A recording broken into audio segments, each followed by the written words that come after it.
ഏറെ സ്നേഹധരണീയരായ സത്യവിശ്വാസികളെ, അള്ളാഹു ഏറെ ഇഷ്ടപ്പെടുന്ന പ്രതിഫലങ്ങളേറെ പെയ്തിറങ്ങുന്ന ഒരു മഹത്തായ സദസ്സിലാണ് നമ്മൾ ഓരോരുത്തരും സന്നിഹിതരായിട്ടുള്ളത്. ഈ ഒരു മഹാവസ്ഥയെ നമുക്ക് വേണ്ടി പ്രദാനം ചെയ്ത അള്ളാഹുവിനെ സ്തുതിക്കുകയാണ്. അൽഹംദുലില്ലാഹ് അവ്വലം വ ആഖിറ. റബ്ബ് സുബ്ഹാനഹു വ തആല നമ്മുടെ ഈ സദുദ്യമത്തെ മഹത്തായ ഒരു സൽക്കർമ്മമായി സ്വീകരിക്കുമാറാകട്ടെ. നമ്മളേറെ ആഗ്രഹിക്കുന്ന സ്വർഗീയ ലോകത്തും ഒരിടം നൽകി അള്ളാഹു നമ്മെ സ്വീകരിക്കുമാറാകട്ടെ. ജീവിതത്തിൻ്റെ ഗതകാലങ്ങളിൽ അറിഞ്ഞും അറിയാതെയുമൊക്കെ വന്നുപോയ വീഴ്ചകൾ റഹ്മാനായ റബ്ബ് നമ്മൾക്ക് വിട്ടുപുറത്ത് നമ്മയെല്ലാം അവൻ ശുദ്ധീകരിക്കുമാറാകട്ടെ.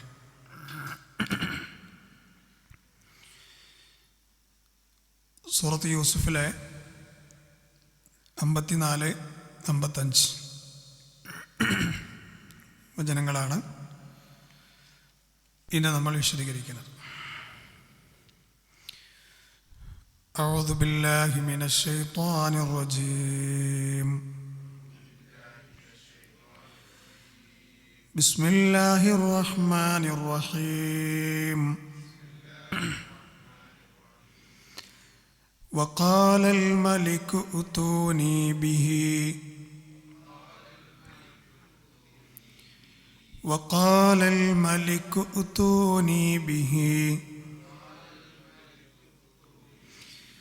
أستخلصه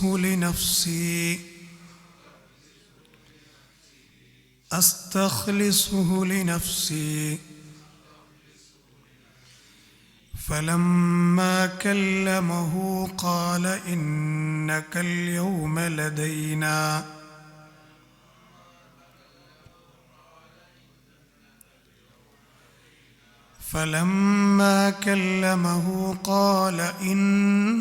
اليوم لدينا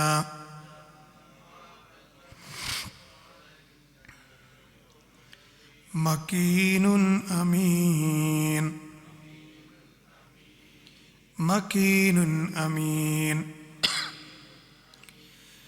قال اجعلني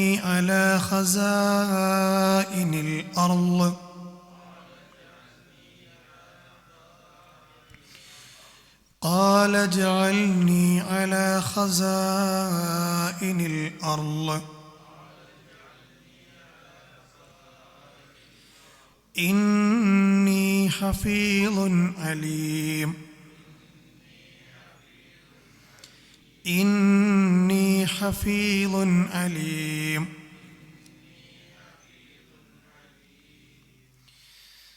ബാറക്കല്ലാഹു ഫീക്കും. ജസാക്കുമുല്ലാഹ് ഖൈർ. നമ്മളെ യൂസുഫ് നബി അലൈഹി ഇസ്ലാമയുടെ ശ്രദ്ധേയമായ ജീവിത കഥയിലെ ഏറ്റവും ശ്രദ്ധേയമായ ഭാഗത്തിലൂടെയാണ് ഏതാനും ആഴ്ചകളിൽ പ്രയാണം ചെയ്തുകൊണ്ടിരിക്കുന്നത്. അവസാനത്തെ ക്ലാസ്സിൽ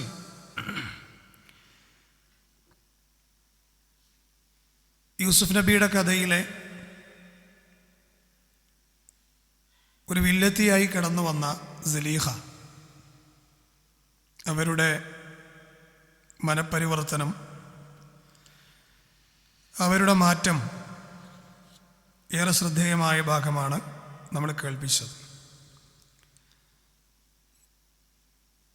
ഏതൊരു സലീഹയുടെ കാര്യത്തിലാണോ തെറ്റ് ചെയ്യാത്ത യൂസുഫ് നബി അലൈഹി സ്വലാം ജയിലിൽ പോയത്,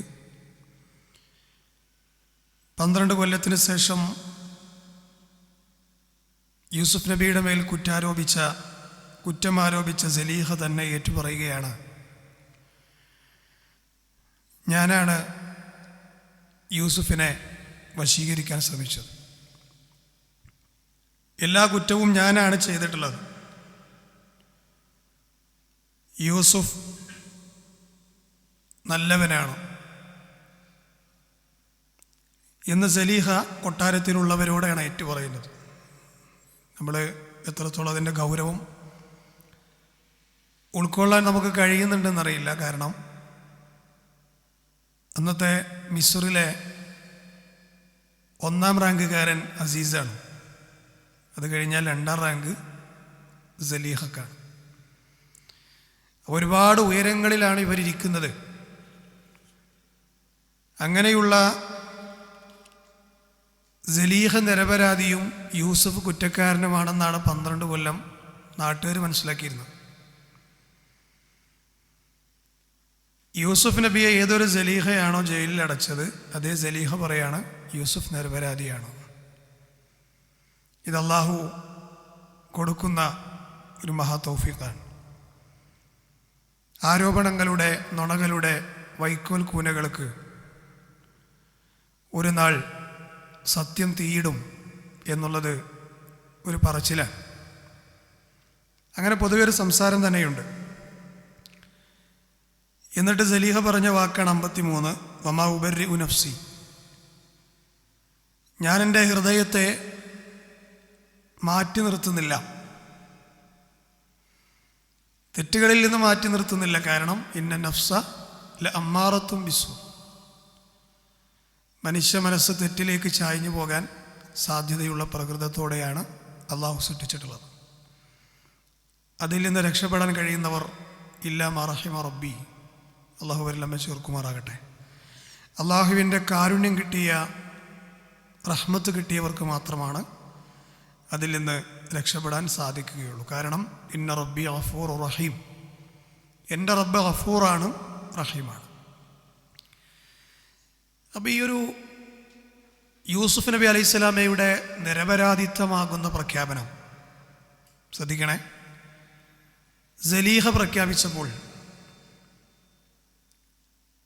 മനം നിറയെ യൂസുഫിനെ സ്നേഹിക്കാൻ തുടങ്ങുകയാണ് എല്ലാവരും, വിശിഷ്യ അസീസ്. അസീസ് ഇനി അദ്ദേഹത്തെ കൊണ്ടുപോയിരുത്തുന്നത് ചില്ലറ സ്ഥാനത്തൊന്നുമല്ല. അസീസ് ഇനി യൂസുഫ് നബിയെ കൊണ്ടുപോയിരുത്തുന്നത് വലിയ പദവിയിലാണ്. കാരണം യൂസുഫ് നബി അലൈഹി സ്വലാമയുടെ നിരപരാധിത്വം ഇനി രണ്ടാമതൊരു സാക്ഷി ആവശ്യമില്ലാത്ത രൂപത്തിൽ തന്നെ സലീഹ ഏറ്റു പറഞ്ഞു കഴിഞ്ഞു. ഇത് കേട്ട ഉടനെ 54-ാമത്തെ ആയത്താണ് നമ്മൾ ഓതിയത്. വഖാലൽ മലികു ഉതൂനി ബി അസ്തഖ്ലിസുഹു ലിനഫ്സി ഫലമ്മാ കല്ലമഹു ഖാല ഇന്നകൽ യൗമ ലദൈനാ മക്കീനുൻ അമീൻ. സുബ്ഹാനല്ലാഹ്. അല്ലാഹു സുബ്ഹാനഹു വ തആല ഖുർആനിൽ പറഞ്ഞൊരായത്താണല്ലോ, ഫഇന്ന മഅൽ ഉസ്രി യുസ്റൻ. ഒരു പ്രയാസത്തിൻ്റെ കൂടെ ഒരു എളുപ്പമുണ്ടാവും. ജീവിതം എന്ന് പറഞ്ഞാൽ കുറേ കയറ്റം ഇറക്കമാണ്.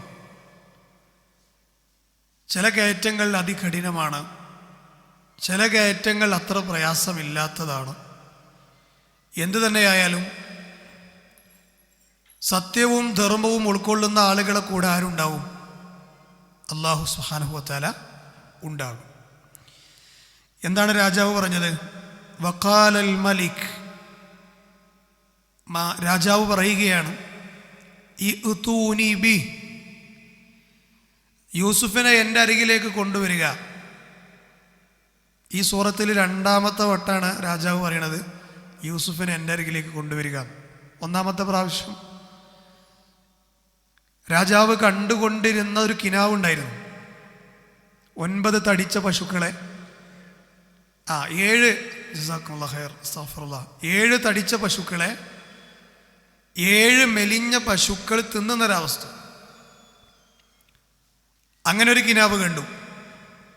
അതോടൊപ്പം 7 പച്ചക്കതിർക്കുലകൾ, 7 ഉണങ്ങിയ കതിർക്കുലകൾ. ഈ സ്വപ്നത്തിൻ്റെ വ്യാഖ്യാനം ഈജിപ്തിലുള്ള ആർക്കും അറിയില്ലായിരുന്നു. സ്വപ്ന വ്യാഖ്യാനം പഠിച്ചവർ പോലും എന്ത് പറഞ്ഞിട്ടാ തള്ളിയത്? അൽഗാസു അഹ്ലാം, ഇതൊരു രാത്രി കാണുന്ന പേക്കിനാവാണ്. ഇതിനെക്കുറിച്ച് ഞങ്ങൾക്ക് അറിയില്ല. ആ സമയത്ത് അല്ലാഹു സുബ്ഹാനഹു വ തആല നല്ലവർക്ക് വേണ്ടി എവിടെയെങ്കിലും ഒരു കച്ചിത്തുരുമ്പ് ബാക്കിയാക്കും എന്നുള്ളതിന് ഏറ്റവും വലിയ തെളിവാണ് ഇരുട്ടിൽ കിടക്കുന്ന യൂസുഫ് നബിയിലേക്ക്, ജയിലിൽ കിടക്കുന്ന യൂസുഫ് നബിയിലേക്ക് ഈ കേസ് അള്ളാഹ് എത്തിക്കണം. ഈജിപ്തിലുള്ള ആരും ഇതിന് വ്യാഖ്യാനം പറയാൻ പാടില്ല. അവർക്കറിയില്ല എന്ന് പറഞ്ഞവർ തള്ളണം. പറയേണ്ടത് യൂസുഫ് ആകണം. അതിലൂടെ യൂസുഫ് പുറത്തു വരണം.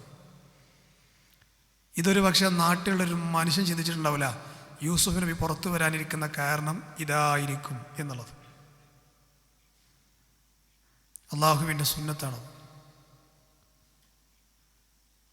കേട്ടു നിന്ന ഒരാൾ പറയണം, ഇതിന് വ്യാഖ്യാനം പറയാൻ അറിയുന്ന ഒരാൾ എൻ്റെ അടുത്തുണ്ട്. ആ മനുഷ്യൻ ജയിലിലേക്ക് പോയിട്ട് യൂസുഫ് നബിയുടെ സ്വപ്നത്തെക്കുറിച്ചാണ് പറഞ്ഞു. ചിന്തിക്കാൻ കഴിയാത്ത വിശദീകരണമാണ് യൂസുഫ് നബി കൊടുത്തത് അലൈഹിസ്സലാം. നമ്മളത് പറഞ്ഞു കഴിഞ്ഞു. അതെന്തിനാ പറഞ്ഞറിയോ?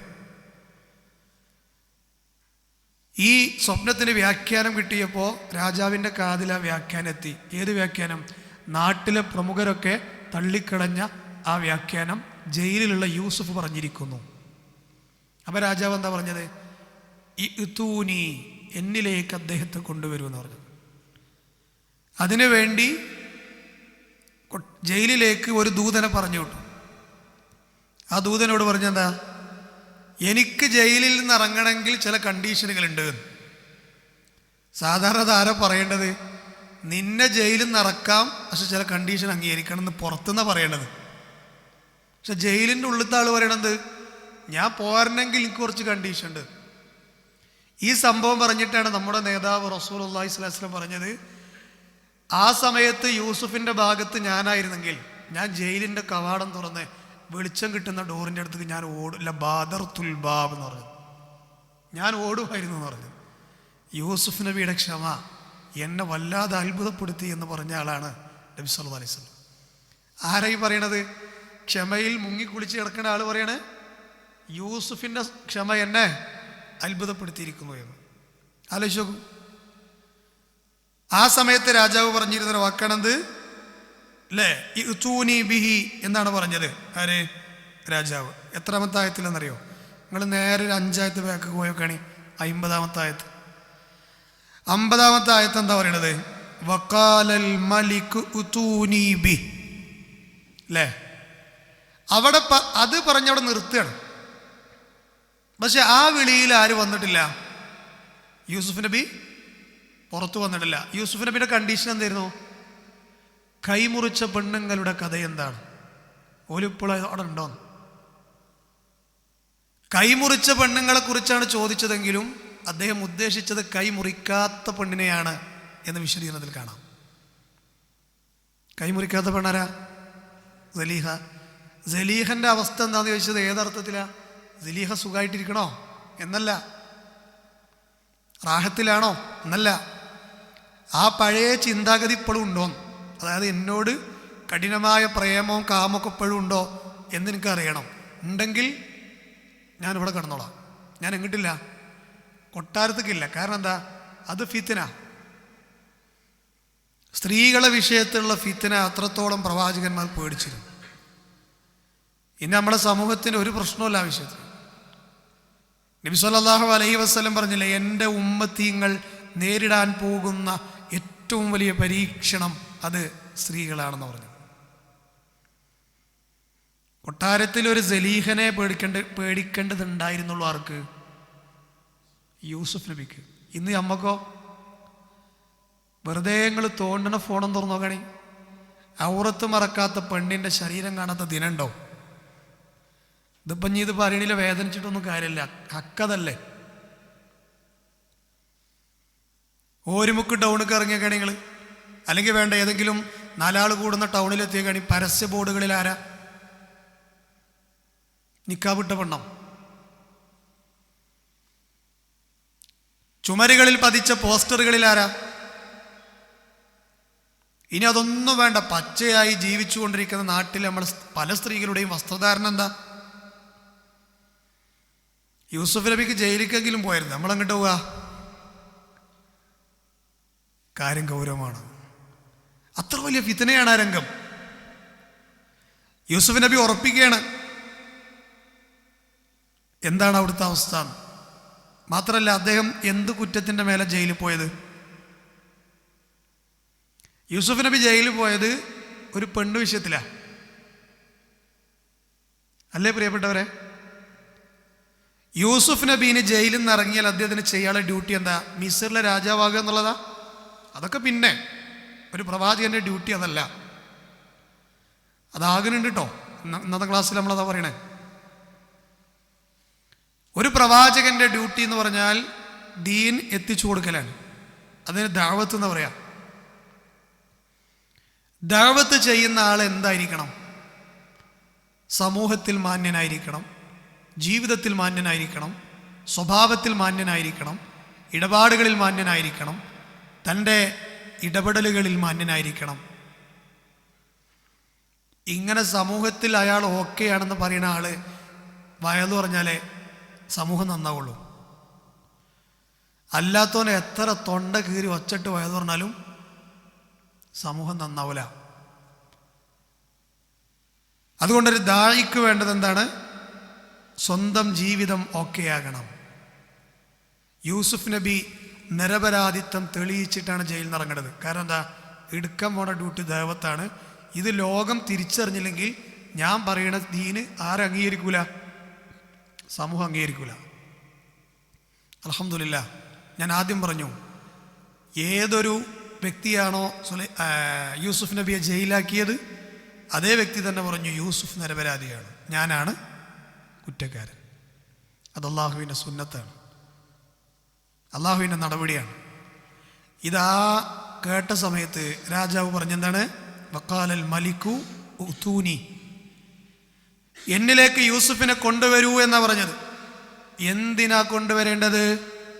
അസ്തഖ്ലിസുഹു, ഞാൻ അദ്ദേഹത്തെ പ്രത്യേകമായി നിയമിക്കാൻ പോവാണ്. ഒരു വലിയ പോസ്റ്റ് കൊടുക്കാൻ പോവാണ് യൂസുഫ് നബിക്ക്. ജയിലിൽ നിന്ന് നേരെ രാജസിംഹാസനത്തിലേക്ക് പ്രയാണം ചെയ്ത ആളാണ് യൂസുഫ് നബി അലൈഹി സ്വലാം. അദ്ദേഹത്തിൻ്റെ ജീവിതം ഒന്ന് ആലോചിച്ച് നോക്കി. സൂറത്ത് യൂസുഫിൻ്റെ 1-ാമത്തെ ക്ലാസ്സിൽ ഞാൻ പറഞ്ഞിട്ടുണ്ടായിരുന്നു, യൂസുഫ് സൂറത്ത് കേട്ട് പഠിക്കുന്നവരാരാണോ മാ സമിഅ മഹ്സൂൻ, അവർക്ക് ദുഃഖങ്ങളില്ലാന്നാണ്. യൂസുഫ് നബിയുടെ ജീവിതം ഉപ്പാന്റെ കൈകളിൽ നിന്ന് കിണറ്റിലേക്ക്, കിണറ്റിൽ നിന്ന് രാജകൊട്ടാരത്തിലേക്ക്, രാജകൊട്ടാരത്തിൽ നിന്ന് ഇരുട്ടറകൾ വ്യാപിച്ച ജയിലറകളിലേക്ക്, ആ ജയിലിൽ നിന്ന് യൂസുഫ് നബി അലൈഹിസ്സലാം രാജസിംഹാസനത്തിലേക്ക്. ആരൊക്കെ നഷ്ടപ്പെട്ടിരുന്നോ അവരെ എല്ലാം യൂസുഫ് നബിക്ക് അള്ളാഹു തിരിച്ചു കൊടുത്തു. കാലം എല്ലാ വിഷയങ്ങൾക്കും മറുപടി പറയും. അതാണ് യൂസുഫ് നബിയുടെ ജീവിതം തെളിയിച്ചു തരുന്നത്. എന്തിനാണ് യൂസുഫ് നബിയെ കൊണ്ടുവരാൻ പറയുന്നത്? അസ്തഖ്ലിസുഹു എന്ന് പറഞ്ഞു. അദ്ദേഹത്തെ ഞാൻ പ്രത്യേകം നിയമിക്കും. ആർക്ക് വേണ്ടി? ആർക്കെങ്കിലും വേണ്ടിയിട്ടല്ല. ഞാൻ അദ്ദേഹത്തെ എൻ്റെ ആളായി വേറെ ആളടുത്തേക്ക് പറഞ്ഞേക്കും എന്നല്ല, ലിനഫ്സി, എനിക്ക് വേണ്ടി, എൻ്റെ സ്വന്തക്കാരനായി ഞാൻ യൂസുഫിനെ നിയമിക്കാൻ പോവുകയാണ്. പണ്ഡിതന്മാർ പറയുന്നുണ്ട്, സ്വന്തത്തിന് വേണ്ടി മാത്രം സ്വാർത്ഥമായി മാറ്റിവെക്കുന്നതിന് വേണ്ടി പ്രയോഗിക്കുന്ന വാക്കാണ് അസ്തഖ്ലിസ് എന്ന് പറയുന്നത്. ആ വാക്കാണ് രാജാവ് അവിടെ പ്രയോഗിച്ചത്. അപ്പം ഈ ഒരു തീരുമാനം, എനിക്ക് വേണ്ടി അദ്ദേഹത്തെ ഞാൻ ഒഴിഞ്ഞു വെക്കുമെന്നുള്ള തീരുമാനം രാജാവ് പ്രഖ്യാപിച്ചപ്പോൾ, ഈ തീരുമാനിച്ച തീരുമാനം ആരറിയിക്കണം? യൂസുഫ് നബിനെ അറിയിക്കണം. ഫലമ്മാ കല്ലമഹു, അങ്ങനെ യൂസുഫ് നബിയോട് രാജാവ് സംസാരിച്ചപ്പോൾ ഈ വിഷയം സംസാരിച്ചു. ഖാല, രാജാവ് പറഞ്ഞു, ഇന്നക്കൽ യൗമ, യൂസുഫെ തീർച്ചയായും ഇന്ന് താങ്കൾ, ലദൈന, നമ്മുടെ അടുക്കൽ 2 സ്ഥാനങ്ങൾ കൈകാര്യം ചെയ്യുന്നവനാണ്. മക്കീനുൻ അമീൻ. ഉണ്ടോ?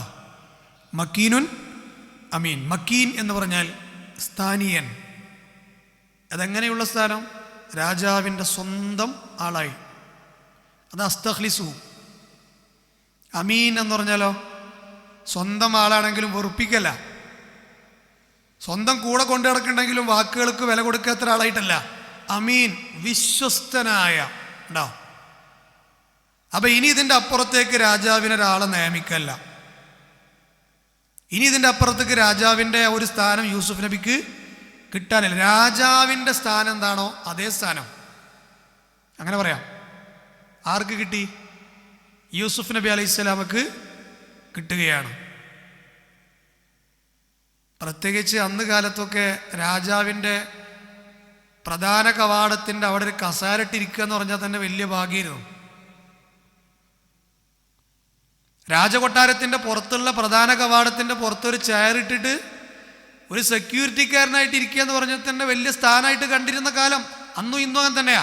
ഇന്നും സമൂഹത്തിൽ എത്ര ആളുകളാ സ്ഥാനങ്ങൾക്കും മാനങ്ങൾക്കും വേണ്ടി എത്ര വഞ്ചനകൾ നടത്തുന്നുണ്ട്. നേതാവാകാൻ, ആളുകളെ തൻ്റെ കീഴിലാക്കാൻ, സ്ഥാനമാനങ്ങൾ കൈപ്പിടിയിൽ ഒതുക്കാൻ വേണ്ടി കള്ളത്തരങ്ങളും വഞ്ചനകളും കാണിച്ച് കളവുകൾ പറഞ്ഞു നടക്കുന്ന ഒരുപാട് ആളുകളെ നമുക്ക് കാണാൻ പറ്റൂലേ. യൂസുഫ് നബി അലൈഹി സ്വലാം ഈ വഴികളിലൂടെ ഒന്നുമല്ല ആ സ്ഥാനം നേടിയെടുത്തത്. അതാണ് രസം. യൂസുഫ് നബി അസ്തഖ്ലിസുഹു എന്നുള്ള സ്ഥാനവും മക്കീനുൻ അമീൻ എന്നുള്ള സ്ഥാനവും വഞ്ചനയിലൂടെ നേടിയതൊന്നല്ല, കളവിലൂടെ നേടിയതല്ല. രാജാവ് അങ്ങോട്ട് പറഞ്ഞതാണ്. അങ്ങനെ ഒരു സ്ഥാനമേ ആഗ്രഹിച്ചിട്ടില്ല യൂസുഫ് നബി അലൈഹി സ്വലാം. രണ്ട് കാര്യം കൊണ്ടാണ് അത്ര രാജാവ് ഈ സ്ഥാനം അദ്ദേഹത്തിന് കൊടുത്തത്. ഒന്ന്, നിലപാടിലെ വ്യക്തത. ഒരു മനുഷ്യന് ജീവിതത്തിൽ എപ്പോഴും വേണ്ട നിലപാടാണ്. ഏറ്റവും കൂടുതൽ നമുക്ക് നിലപാട് വേണ്ട രംഗം എവിടെയെന്ന് അറിയാം പ്രിയപ്പെട്ടവരെ? നമ്മുടെ ആദർശ രംഗത്താണ്. ആദർശത്തിന് ഞാൻ സ്വീകരിക്കുന്ന ആദർശം ഇതാണ് എന്ന് ആർജവത്തോടെ പറയാൻ നമുക്ക് പറ്റണം. ഒന്നാമത്തേതാണ്. പിന്നെ അവിടുന്ന് അങ്ങോട്ടുള്ള എല്ലാ രംഗങ്ങളിലും നിലപാട് വേണം. ഓനൊരു കാര്യം പറഞ്ഞാൽ ഇപ്പുറത്ത് നേരെ വിപരീതം കേട്ടാൽ ഓൻ പറഞ്ഞോ ശരിയാണ്, അപ്പൊ അപ്പുറത്ത് എതിരെ നിങ്ങൾ പറഞ്ഞോ ശരിയാണ്. അപ്പൊ മൂന്നാമത്തെ ഒരാള് ഏതപ്പോ ശരി, ഈ പറഞ്ഞോ ശരിയാണ്. കേട്ടോ, അങ്ങനെയുണ്ട്. ഓപ്പ എത്ര തോണിയിലാണ് കാലിട്ടത്. ഇങ്ങനത്തെ കുറെ ആളുകൾ നമുക്ക് സമൂഹത്തിൽ കാണൂലേ. അങ്ങനെ നിലപാടില്ലാത്ത ആളല്ല യൂസുഫ് നബി അലൈഹി സ്വലാം. നിലപാടിൽ വ്യക്തതയുണ്ട്. പിന്നെ രണ്ടാമത് രാജാവിന് അദ്ദേഹത്തെ ഇഷ്ടപ്പെടാൻ കാരണം സ്വകാര്യതയിലെ ഉറപ്പാണ്. എന്താ സ്വകാര്യതയിലെ ഉറപ്പ്? ഒറ്റക്കായാലും യൂസുഫിനെ നമ്പാം. യൂസുഫ് നബി അലൈഹി സ്വലാമിയുടെ മുമ്പേക്ക് അസീസ് അറിയാതെയല്ലേ ആർഭാട വിഭൂഷകയായിട്ട് ഭാര്യ ചെന്നത്. യൂസുഫ് നബി അലൈഹി സ്വലാം 3 കാര്യങ്ങൾ പറഞ്ഞിട്ടാണ് ആ മഹാതിന്മയിൽ നിന്ന് ഒഴിഞ്ഞു മാറിയത്. രണ്ടാമത്തെ കാര്യം എന്തായിരുന്നു? ഒന്ന്, ഇനി കാലം ആദല്ല, ഞാൻ അള്ളാഹുവിനെ പേടിക്കും, അഭയം തേടുന്നു. രണ്ടാമത് എന്താ പറഞ്ഞത്? ഞാൻ ഒരിക്കലും എൻ്റെ റബ്ബിനോട് നന്ദി കേട് കാണിക്കില്ല. ആ റബ്ബേതാ? നമ്മൾ പ്രാർത്ഥിക്കുന്ന റബ്ബല്ല, അദ്ദേഹത്തെ പോറ്റി വളർത്തിയ യജമാനൻ. കാരണം യജമാനൻ്റെ ഭാര്യയാണ് ഈ വന്നിക്കണം. ഞാൻ ഈ ഒരു അധർമ്മം ചെയ്തു കഴിഞ്ഞാൽ എന്നെ പോറ്റി വളർത്തിയ അസീസിനോട് ഞാൻ കാണിക്കുന്ന നന്ദി കേടാണ്. ആ സ്വകാര്യതയിലുള്ള വ്യക്തമായ ഉറപ്പും വിശ്വാസതയും രാജാവിന് കിട്ടിയത് കൊണ്ടാണ് മക്കീനുൻ അമീൻ എന്ന 2 സ്ഥാനവും യൂസുഫ് നബിക്ക് കൊടുത്തിട്ടുള്ളത് എന്നാണ് കേട്ടോ. ഇതിൽ ഫലമ്മാ കല്ലമഹു എന്നൊരു പ്രയോഗമുണ്ട്. നമ്മൾ ഓതിയ ആയത്തിൽ ഫലമ്മാ കല്ലമഹു എന്ന് പറയുന്നൊരു പ്രയോഗമുണ്ട്. അതിൽ ലമ്മ എന്നുള്ളതിൻ്റെ കൂടെ ഫ കൂട്ടിയപ്പോഴാണ് ഫലമ്മ എന്ന് വന്നത്. ഫ വേറെയാണ്, ലമ്മ വേറെയാണ്, മുലാഫ് ചെയ്തതാണ്. എന്താണ് ഫ? ഞാനത് പറയണത് നിങ്ങൾക്ക് കെട്ടിക്കൊടുക്കണ്ടാകാനല്ല. ആ ഫാക്ക് അവിടെ ഒരു പ്രത്യേകതയുണ്ട്. ആ ഫ എന്നത് അറിയിക്കുന്നത് പിന്നീട് അദ്ദേഹത്തോട് സംസാരിച്ചപ്പോൾ എന്നാണ്. ആ ഫ എന്ന് പറഞ്ഞാൽ പിന്നീട് എന്നാണ്. ആ പിന്നീടിന് കുറേ ആശയം പണ്ഡിതന്മാർ പറഞ്ഞു. എന്താണെന്നറിയോ? യൂസുഫ് നബി അലൈഹി സ്വലാം ജയിൽ വേഷത്തിൽ വന്നപ്പോഴല്ല ഈ സ്ഥാനങ്ങൾ അറിയിച്ചു കൊടുത്തത്. ഇസ്തഖ്ലിസുഹു പ്രത്യേകമായി തിരഞ്ഞെടുത്തു. മക്കീനുൻ അമീൻ നല്ല സ്ഥാനവും നല്ല വിശ്വസ്തനുമായി തിരഞ്ഞെടുത്തു എന്ന് പറഞ്ഞത് കൊല്ലങ്ങളായി ജയിലിൽ കിടന്നിട്ട് ആ ജയിലിൽ ഇങ്ങനെ വന്നിട്ട് മുഷിഞ്ഞ് ആ ജയിലിൻ്റെ വസ്ത്രം ധരിച്ചു വന്നിട്ടല്ല ഇത് പറഞ്ഞത്. ആ ഫായുടെ തഫ്സീർ എന്താ പറയുക? അടുത്ത സ്ഥാനം എന്താണോ രാജാവ് അദ്ദേഹത്തിന് കൊടുക്കുന്നത് ആ സ്ഥാനത്തിൽ ആ ഡ്രസ്സിങ്ങിൽ കൊണ്ടുവന്നിട്ട് അത്ര പറഞ്ഞു കൊടുത്തത്. രാജാവ് ധരിക്കുന്ന ഡ്രസ് കോഡ് ഏതാണോ അതേ ഡ്രസ് കോഡിൽ യൂസുഫ് നബി കുളിച്ച് വൃത്തിയായ ഡ്രസ്സിട്ട് വന്നിട്ട് എന്നിട്ടാണ് അറിയിച്ചു കൊടുക്കുന്നത്, താങ്കളെ ഞാൻ പ്രത്യേകം തിരഞ്ഞെടുത്തു, താങ്കളെ ഞാൻ മക്കീനാക്കിയിരിക്കുന്നു, താങ്കളെ ഞാൻ അമീനാക്കിയിരിക്കുന്നു. അതാണ് ഫ ലമ്മ. ആ ഫയുടെ തഫ്സീർ അതാണ്. ചരിത്രകാരന്മാർ പറയുന്നതായി കാണാം, യൂസുഫ് നബി ജയിലിൽ നിന്ന് ഇറങ്ങുമ്പോൾ പുതിയ പ്രഭാതങ്ങൾ, പുതിയ വെളിച്ചം, നാടാകെ മാറിയിരിക്കുന്നു. തൻ്റെ ഏറ്റവും വലിയ ഫിത്നയായിരുന്ന സലീഹയടക്കം മാറിയിരിക്കുന്നു. ഞാൻ പറഞ്ഞിട്ടുണ്ട്, അന്നത്തെ ജയിലെന്ന് പറഞ്ഞാൽ അതികഠിനമാണ്. ആ അവസ്ഥയിൽ നിന്ന് പുറത്തിറങ്ങിയപ്പോൾ യൂസുഫ് നബി ജയിലിൻ്റെ പുറത്ത് 4 വാക്യങ്ങൾ കൊത്തി എഴുതി വെച്ചു എന്നാണ്. അത് ചരിത്രകാരന്മാർ പറയുന്നതാണ്. എത്രത്തോളം അത് സ്വീകാര്യതയുണ്ട് എന്നുള്ളത് പരിശോധിക്കപ്പെടേണ്ടതാണ്. പക്ഷെ ആശയം ശരിയാണ്. എന്താ യൂസുഫ് നബി അലൈഹി സ്വലാം കൊത്തിവെച്ചത്? ഹാദാ ബൈത്തുൽ ബൽവ.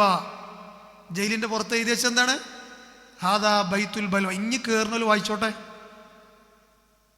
ഇറങ്ങണോലും വായിച്ചോട്ടെ. ഇറങ്ങണോലാവുമ്പോൾ ഒന്നുകൂടിയും ദഹിക്കും, മനസ്സിലാവും.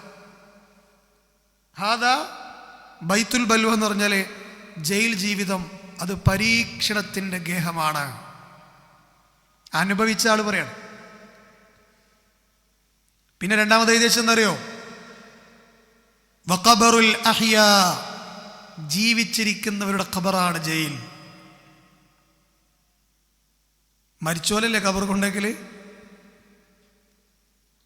എന്നാൽ ജീവിച്ചിരിക്കുന്നവരുടെ ഖബറാണ് ഇരുട്ടറ. ശരിയല്ലേ? യൂസുഫ് അലൈഹി അന്നത്തെ ജയിലാണുണ്ടോ? വശമാതത്തുൽ അദാ. ശത്രുക്കൾക്ക് സന്തോഷകരമായ ഇടം. ശത്രുക്കൾക്ക് സന്തോഷകരമായ ഇടം എന്ന് പറഞ്ഞാൽ എന്താ? ജയിൽ ജീവിതം നയിക്കുന്ന ഒരാൾ ജയിലിൽ ഇങ്ങനെ ജീവിച്ചുകൊണ്ടിരിക്കുമ്പോൾ വേറെ ആൾ വന്നാൽ കൂടെ ഒരാളും കൂടി ആയല്ലോ, സന്തോഷം. വതജ്രിബത്തുൽ അസ്ദിഖാ. 4-ാമത്തെ വാക്യം. വതജ്രിബത്തുൽ അസ്ദിഖാ എന്ന് പറഞ്ഞാൽ എന്താ? കൂട്ടുകാരെ തിരഞ്ഞെടുക്കാൻ പറ്റിയ, പരിശോധിച്ച് തിരഞ്ഞെടുക്കാൻ പറ്റിയ സ്ഥലം. ഈ 4 വാക്യങ്ങൾ അദ്ദേഹം എഴുതി വെച്ചു എന്നാണ്. എന്താ രാജാവ് അദ്ദേഹത്തിന് കൊടുത്ത സ്ഥാനം? മക്കീനുൻ അമീൻ. നല്ല സ്ഥാനവും വിശ്വസ്തനുമാക്കി മാറ്റി. വിശുദ്ധ ഖുർആനിലെ മക്കീനുൻ അമീൻ എന്ന് പറഞ്ഞ വേറൊരാളുണ്ട്. അതാരാ? അല്ലേ? മുഖറബുൽ അംലാഖ് മലക്കു ജിബ്രീൽ അലൈഹിസ്സലാം. സൂറത്തുൻ നജ്ം മറിച്ചു നോക്കൂ നിങ്ങൾ. സൂറത്തു തക്വീറിൽ കാണാം, ഇന്നഹു ലഖൗലു റസൂലിൻ കരീം ദീ ഖുവ്വത്തിൻ ഇൻദ ദിൽ അർശി മക്കീൻ. മക്കീൻ എന്നൊരു പ്രയോഗം. അടുത്ത വാക്യം എന്താ? മുതാഇൻ സമ്മ അമീൻ. മക്കീനുൻ അമീനും എന്നാണ് പറയേണ്ടത് അല്ലാഹു. അതായത് ദീ ഖുവ്വത്തിൻ ഇൻദ ദിൽ അർശി മക്കീൻ, മതാഇൻ സമ്മ അമീൻ. കണ്ടോ? അതാരെ കുറിച്ച് പറഞ്ഞത്? ജിബ്രീൽ അലൈഹിസ്സലാം. എന്തായി പറഞ്ഞത്? ഇന്നഹു ലഖൗലു റസൂലിൻ കരീം. തീർച്ചയായും ഈ ഖുർആനിലെ വാക്യങ്ങൾ മാന്യനായൊരു ദൂതന്റെ വാക്കാണ്. അവിടെ ആ റസൂൽ എന്ന് പറഞ്ഞ ദൂതനാരാ? ജിബ്രീലാണ്. ദീ ഖുവ്വത്തിൻ ഇൻദ ദിൽ അർശി മക്കീൻ. അർശിന്റെ ഉടമസ്ഥനായ അള്ളാഹുവിൻ്റെ അടുക്കൽ മക്കീനുള്ളവൻ. അർശിന്റെ ഉടമസ്ഥനായ റബ്ബിന്റെ അടുക്കൽ സ്ഥാനീയൻ. അള്ളാഹിന്റെ അടുക്കൽ സ്ഥാനീയനാണ് ജിബ്രീൽ അലൈഹിസ്സലാം. ചില്ലറ പിടിപാടല്ല. ആലോചിച്ച് നോക്കൂ. സുബ്ഹാനല്ലാഹ്. മുതാഇൻ സമ്മ അമീൻ. മാത്രമല്ല അള്ളാഹുവിൻ്റെ അടുക്കൽ വിശ്വസ്തനായ വ്യക്തിയാണ് ജിബ്രീൽ. അതുകൊണ്ടല്ലേ അള്ളാഹു വഹി കൊടുക്കുക ഉദ്ദേശം ആദ്യം ആരത്തെ കൊടുക്കുക? അള്ളാഹു ദുനിയാവിലേക്ക്, ഭൂമിയിലേക്ക് വഹി ഇറക്കാൻ ഉദ്ദേശിച്ചാൽ ആദ്യം അള്ളാഹ് അത് പാസ് ചെയ്യുന്നത് ജിബ്രീലിനാണ്. എന്താ കാരണം? ജിബ്രീൽ വിശ്വസ്തനാണ്. അപ്പൊ ഈ അമീൻ, മക്കീൻ എന്നുള്ളത് ചില്ലറ പ്രയോഗമല്ല. യൂസുഫ് നബി അലൈഹിസ്സലാമക്ക് ആ രാജാവിൻ്റെ അടുക്കലുള്ള ഈ 2 സ്ഥാനങ്ങളാണ് അള്ളാഹു കൊടുത്തിട്ടുള്ളത്, അല്ലേ? എന്നിട്ട് അള്ളാഹു സുബ്ഹാനഹു വ തആല പറയണെന്താ? മക്കീനും അമീനും ആക്കി. നമ്മൾ വിഷയത്തിലേക്ക് വരി. ഖാല ജഅൽനി അലാ ഖസാഇനിൽ അർദ്. അപ്പോൾ ഇതൊക്കെ കേട്ടുകൊണ്ടിരിക്കണ യൂസുഫ് നബി പറയണത്, അങ്ങനെയാണെങ്കിലേ എനിക്കൊരു സ്ഥാനം നിങ്ങൾ പ്രത്യേകം തരണം. എന്നെപ്പം നിങ്ങൾ വിശ്വസ്തനാക്കിയല്ലോ, എന്നെപ്പം നിങ്ങൾ വിശ്വസ്തനാക്കി സ്ഥാനീയനൊക്കെ ആക്കിയല്ലോ. എന്നാൽ എനിക്ക് വേണ്ട സ്ഥാനം എന്താണെന്നറിയോ? ഇജഅൽനി, എന്നെ നിശ്ചയിക്കണം, അലാ ഖസാഇനിൽ അർദ്. അർള് എന്ന് പറഞ്ഞാൽ എന്താ? ഭൂമി. പക്ഷെ ഇവിടെ അർത്ഥം ഭൂമി എന്നല്ല, ഇവിടെ അർത്ഥം അർളു മിസ്ർ, മിസ്ർ നാട്ടിലെ ഖജാനയുടെ, മിസ്ർ നാട്ടിലെ ധാന്യമണികൾ ശേഖരിക്കുന്ന, ഖസായിൻ എന്ന് പറഞ്ഞാൽ ഖജാനകൾ എന്നാണ് അർത്ഥം. ഖിസാൻ എന്ന് പറയുന്ന വാക്കിന്റെ ബഹുവചനമാണ് ഖസായിൻ. അപ്പൊ അതിൻ്റെ ഒക്കെ താക്കോൽ എൻ്റെ കൈ തരണം. ചോദിച്ചു വാങ്ങണത് അത് ശരിയാണോ അല്ലയോ നിങ്ങൾ തീരുമാനിക്കണം കേട്ടോ. ഒരു സ്ഥാനം ചോദിച്ചു വാങ്ങൽ ശരിയാണോ? പക്ഷെ ഇത് ശരിയാണോ? ഇത് ശരിയാണെന്നുള്ളതിന് പ്രാമാണികമായിട്ട് ഞാൻ പറഞ്ഞുതരാം, ശരിക്കും ശ്രദ്ധിക്കണം. അപ്പം ഇവിടെ പറഞ്ഞ അർള് എന്നുള്ള കൊണ്ട് ഉദ്ദേശം ഏതല്ല? ഭൂമിയല്ല, മിസ്ർ ദേശം. അപ്പം മിസ്റിലെ ഖജാനകളുടെ അധികാരി എന്നെ ആക്കണം എന്നാണ് രാജാവിനോട് ധൈര്യത്തോടെ യൂസുഫ് നബി പറയണത്. അപ്പം വിശുദ്ധ ഖുർആനിൽ അർള് എന്നുള്ള വാക്ക് കുറേ സ്ഥലത്തുണ്ട്. 14 ആശയങ്ങളിൽ പ്രയോഗിച്ചിട്ടുണ്ട് അർള് എന്നുള്ള വാക്ക്, 14 അർത്ഥത്തിൽ. നിങ്ങൾ വിചാരിക്കണ്ടാവും അർള് ഭൂമിയല്ല, അത് മിസ്റാണ്, നിങ്ങൾക്ക് ഇവിടുന്ന് കിട്ടി. അതൊക്കെ ഓരോ സന്ദർഭത്തിനനുസരിച്ച് അങ്ങോട്ട് അതിൻ്റെ അർത്ഥം മാറ്റും. അതിനാണ് ഒരു ഉസ്താദിൻ്റെ കീഴിലിരുന്ന് ഖുർആൻ്റെ ആയത്തുകൾ പഠിക്കണം എന്ന് പറയുന്നത്. അല്ലെങ്കിൽ നമ്മളെന്താണ് അർത്ഥം വെക്കുക? ഭൂമിയിലെ സകല ഖജാനയുടെ അധികാരം എനിക്ക് തരണം എന്ന് നമ്മൾ പറയാം. കാരണം അവിടെ ഭൂമിയല്ല, അവിടെ മിസ്ർ ഭൂമിയാണ് അർത്ഥം. ഇതേ അർള് സ്വർഗത്തെ കുറിച്ച് അള്ളാഹ് പറഞ്ഞിട്ടുണ്ട്. ഇതേ അർള് ഭൂമിയെ കുറിച്ച് പറഞ്ഞിട്ടുണ്ട്. ഇതേ അർള് ശ്യാം എന്ന് പറയുന്ന നാടിനെ കുറിച്ച് പറഞ്ഞിട്ടുണ്ട്, മിസ്റിനെ കുറിച്ച് പറഞ്ഞിട്ടുണ്ട്. നമ്മളെ ഹൃദയത്തെക്കുറിച്ച് അള്ളാഹ് അർള് എന്ന് പറഞ്ഞിട്ടുണ്ട്. അർള് ഹൃദയത്തെക്കുറിച്ച്. അങ്ങനെ 14ഓളം അർത്ഥത്തിൽ ആ വാക്ക് പ്രയോഗിച്ചിട്ടുണ്ട്, സാന്ദർഭികമായി ഉണർത്തി എന്ന് മാത്രം കേട്ടോ. അപ്പൊ ഖസാഇൻ എന്നുള്ളത് ഏത് വാക്കിന്റെ ബഹുവചനാണ്? ഖിസാന. നമ്മൾ ഖജാന എന്ന് പറയും, അറബിയിൽ ഖിസാന എന്ന് പറയും. അതിൻ്റെ ബഹുവചനമാണ് ഖസായിൻ. അതിൻ്റെ മിസ്ർ ദേശത്തെ എല്ലാ ഖജാനകളുടെയും അധികാരി എന്നെ ആക്കണം എന്നാണ് യൂസുഫ് നബി അലൈഹി സ്വലാം പറഞ്ഞത്. ചരിത്രത്തിൽ ഖിസാന, നബിയുടെ ചരിത്രത്തിൽ ഖിസാനയുടെ ഒരു പ്രയോഗം വന്നിട്ടുണ്ട്. നബി സല്ലല്ലാഹു അലൈഹി വസല്ലമയുടെ പ്രഗത്ഭനായ സഹാബിയാണ്. ഞാൻ ഇന്ന് ഖുർആൻ ക്ലാസ് കുറേ നേരമല്ല, ഇതും കൂടി പറഞ്ഞു നിർത്തുകയാണ്. നബി സല്ലല്ലാഹു അലൈഹി വസല്ലമയുടെ അറിയപ്പെട്ട സഹാബിയാണ് ഉമർ തങ്ങൾ. ഉമർ ബിൻ ഖത്താബ് റളിയല്ലാഹു അൻഹു നബിയുമായിട്ട് പല രൂപത്തിൽ ബന്ധമുണ്ട്. പറയാൻ പറ്റുമോ? ഒന്ന് നബിയുടെ സഹാബിയല്ലേ, അത് പറയണ്ട. വേറെ ഒരു കുടുംബ ബന്ധം അവർ തമ്മിലുണ്ട്.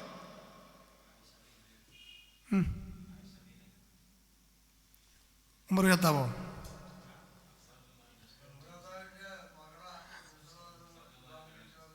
ഉമർ റളിയല്ലാഹു അൻഹുവിൻ്റെ മകളെ, ഏതാ മകള്? ശരിയാണ്, ഉത്തരം ശരിയാണ്. ബാറക്കല്ലാ. ഹഫ്സ ബീവി ആരാണ്? നബി സല്ലല്ലാഹു അലൈഹി വസല്ലമയുടെ ഭാര്യയാണ്. സഹോദരങ്ങളെ, നമ്മൾ കൃത്യമായിട്ട് മനസ്സിലാക്കണം കേട്ടോ. ഇപ്പോൾ റസൂലുള്ളാഹിന്റെ 4 ഖലീഫമാർ, അബൂബക്കർ സിദ്ദീഖ് റളിയല്ലാഹു അൻഹു നബിയുമായിട്ട് കുടുംബ ബന്ധമുണ്ട്. ബന്ധം സ്ഥാപിച്ചിരിക്കുകയാണ്. എങ്ങനെ ബന്ധം? നബിയുടെ ഭാര്യയാണ് ആയിഷ, ആയിഷാന്റെ ഉപ്പയാണ് ആര്? ആ ഒരു ബന്ധം ഉണ്ടാവും. ഉമർ ബിൻ ഖത്താബ് റളിയല്ലാഹു അൻഹുവിനും ആ ബന്ധം കിട്ടാൻ വേണ്ടിയാണ് ഹഫ്സ എന്ന് പറയുന്ന മകളെ നബിക്ക് കല്യാണം കഴിച്ചു കൊടുത്തത്. അപ്പം നബിൻ്റെ അമ്മോശനാണ് ആര്? ഉമർ ബിൻ ഖത്താബ് റളിയല്ലാഹു അൻഹു. അലി ബിൻ അബി താലിബും നബിയും തമ്മിലുള്ള ബന്ധം പിന്നെ പറയണ്ടല്ലോ, അത് നിങ്ങൾക്കൊക്കെ അറിയും അല്ലേ? അതിൻ്റെ ഇടയിൽ ഒരു ഉസ്മാൻ റളിയല്ലാഹു അൻഹു വിട്ടുപോയി ഞാൻ കേട്ടോ. അത് കഴിഞ്ഞിട്ടാണ് അലി. ഉസ്മാൻ റളിയല്ലാഹു അൻഹു ആയിട്ടുള്ള ബന്ധം എന്താ? നബിയുടെ 2 പെൺകുട്ടികളെ കല്യാണം കഴിച്ച ആളാണ് ആര്? ഉസ്മാൻ റളിയല്ലാഹു അൻഹു. അപ്പം അവരും അമ്മോശൻ മരുമകൻ ബന്ധമാണ്. വേറെയും ബന്ധങ്ങളുണ്ട്. അലി റളിയല്ലാഹു അൻഹു പിന്നെ നബിയുടെ അല്ലേ എന്താ പറയുക, മുത്താപ്പയുടെ മകനാണ്, അബൂ താലിബിൻ്റെ മകനാണ്. പിന്നെ നബിയുടെ മകൾ ഫാത്തിമയെ കല്യാണം കഴിച്ചവരാണ് അലി റളിയല്ലാഹു അൻഹു. എന്നാൽ നബിയിലേക്ക് ബന്ധം സ്ഥാപിക്കാൻ വേണ്ടി ഉമർ തങ്ങൾ തൻ്റെ മകൾ ഹഫ്സയെ നബിക്ക് വിവാഹം കഴിച്ചു കൊടുത്തു. ഹഫ്സ ബീവി ഇപ്പം നമ്മളെങ്ങനെ മനസ്സിലാക്കുക? നബി സല്ലല്ലാഹു അലൈഹി വസല്ലമയുടെ ഭാര്യ നമ്മുടെ ആരാണ്? അന്നബിയു ഔലാ ബിൽ മുഅ്മിനീന മിൻ അൻഫുസിഹിം വഅസ്വാജുഹു ഉമ്മഹാത്തുഹും. ഖുർആൻ പറഞ്ഞതാണ്. നമ്മുടെ സ്വന്തം ദേഹത്തേക്കാൾ പ്രിയപ്പെട്ടവനാണ് നമുക്ക് നമ്മുടെ പ്രവാചകൻ മുഹമ്മദ് മുസ്തഫ സല്ലല്ലാഹു അലൈഹി വസല്ലം. നമ്മുടെ ബോഡി, ഈ ബോഡിയേക്കാൾ നമ്മൾ സ്നേഹിക്കേണ്ട ആളാണ് നമ്മുടെ പ്രവാചകൻ. വഅസ്വാജുഹു ഉമ്മഹാത്തുഹും, അവിടുത്തെ ഭാര്യമാർ വിശ്വാസികളുടെ ഉമ്മമാരാണ്. ആ കൂട്ടത്തിൽപ്പെട്ട ആളാണ് ആര്? പിന്നെ നബിയുടെ ഭാര്യമാർക്ക് മറ്റൊരു പ്രത്യേകത ഉണ്ട്. അതെന്താ? നബിയുടെ ഭാര്യമാർ എല്ലാവരും സ്വർഗത്തിലാണ്. അല്ലാഹു അക്ബർ. ഏതൊരാളുടെ കാലം കഴിഞ്ഞാലും ഓരോ ഭാര്യമാരെ വേറൊരാൾക്ക് കല്യാണം കഴിക്കാം. നബിയുടെ കാലം കഴിഞ്ഞാലും നബിയുടെ ഭാര്യമാരെ ആർക്കും കല്യാണം കഴിക്കാൻ പറ്റില്ല. കാരണം അവർ വിശ്വാസികളുടെ മാതാക്കളാണ്. ആ കൂട്ടത്തിൽപ്പെട്ട ആളാണ് ആര്? ഹഫ്സ ബീവി. ഹഫ്സ ബീവിയുടെ ഉപ്പയാണ് ഉമർ ബിൻ ഖത്താബ്. മനസ്സിലായല്ലോ? ഒരിക്കൽ നബിയുടെ ഖിസാനയിലേക്ക് ഉമർ തങ്ങൾ കയറി ചെന്നു. ഇത് കുറച്ചൊരു 5 മിനിറ്റ് ഞാൻ പറയണം. നബിയുടെ ഖിസാനയിലേക്ക് ഉമർ തങ്ങൾ. ഈ ഖിസാന എന്ന് പറഞ്ഞാൽ അതിൻ്റെ മറ്റൊരു പ്രയോഗമാണ് മഷ്റൂബ. മനസ്സിലായിട്ടുണ്ടാവില്ല, മനസ്സിലാക്കി തരാം. നബി സല്ലല്ലാഹു അലൈഹി വസല്ലമയുടെ വീടെന്ന് പറഞ്ഞാൽ 4 പാർട്ടുകളാണ്. ഒന്നാമത്തെ പാർട്ട് ഹുജുറയാണ്, രണ്ടാമത്തെ പാർട്ട് ബൈത്താണ്, മൂന്നാമത്തെ പാർട്ട് സഹുവയാണ്, നാലാമത്തെ പാർട്ട് നേരത്തെ പറഞ്ഞ മഷ്റൂബ ഖിസാന. മഷ്റൂബ തന്നെ ഖിസാന, രണ്ടും ഒന്നാണ്. അപ്പം നിങ്ങൾക്ക് ഞാൻ വിശദീകരിച്ച് തരാം. എന്താണ് ആദ്യം പറഞ്ഞ ഹുജറ? ഖുറാനിലെ 49-ാമത്തെ അധ്യായത്തിൻ്റെ പേരെന്താ? ഹുജുറാത്ത്. ഹുജുറാത്ത് എന്ന് പറഞ്ഞാൽ മദീന പള്ളിയുടെ ഓരം പറ്റി നബി തങ്ങളുടെ ഭാര്യമാരുടെ അറകൾക്ക് പറയുന്ന പേരാണ് ഹുജുറാത്ത്. ആ സൂറത്തുകളൊക്കെ പഠിക്കണം എന്നൊരു അഭിപ്രായക്കാരനാണ് ഞാൻ. കാരണം വിശ്വാസികൾ ശ്രദ്ധിക്കേണ്ട കാര്യങ്ങളാണ് ആ സൂറത്തിൽ. ആ സൂറത്തിൽ അഖില അള്ളാഹിന്റെ വിളി എന്താ അറിയോ? യാ അയ്യുഹല്ലദീന ആമനു ലാ തുഖദ്ദിമു ബൈന യദയില്ലാഹി വറസൂലി. യാ അയ്യുഹല്ലദീന ആമനു, പിന്നെ ഇൻ ജാഅക്കും ഫാസിഖും ബിനബൈൻ ഫതബയ്യനു. ഒരു കപടൻ ഒരു വാർത്തയുമായി വന്നാൽ അതിനെക്കുറിച്ച് അന്വേഷിച്ച് പഠിച്ചിട്ട് പ്രചരിപ്പിച്ചാൽ മതി. ഇല്ലെങ്കിൽ നാദിമീൻ, ദുഃഖത്തിൽ ചെന്ന് വീഴേണ്ടി വരും. 2025 നോക്കി ഓതി ആയത്ത് വരേണ്ടത്. ശരിയല്ലേ? വാട്സപ്പ് യുഗം, സോഷ്യൽ മീഡിയ യുഗത്തെ നോക്കി പറഞ്ഞ പോലെ ഇത്ര കള്ളങ്ങളാണ്.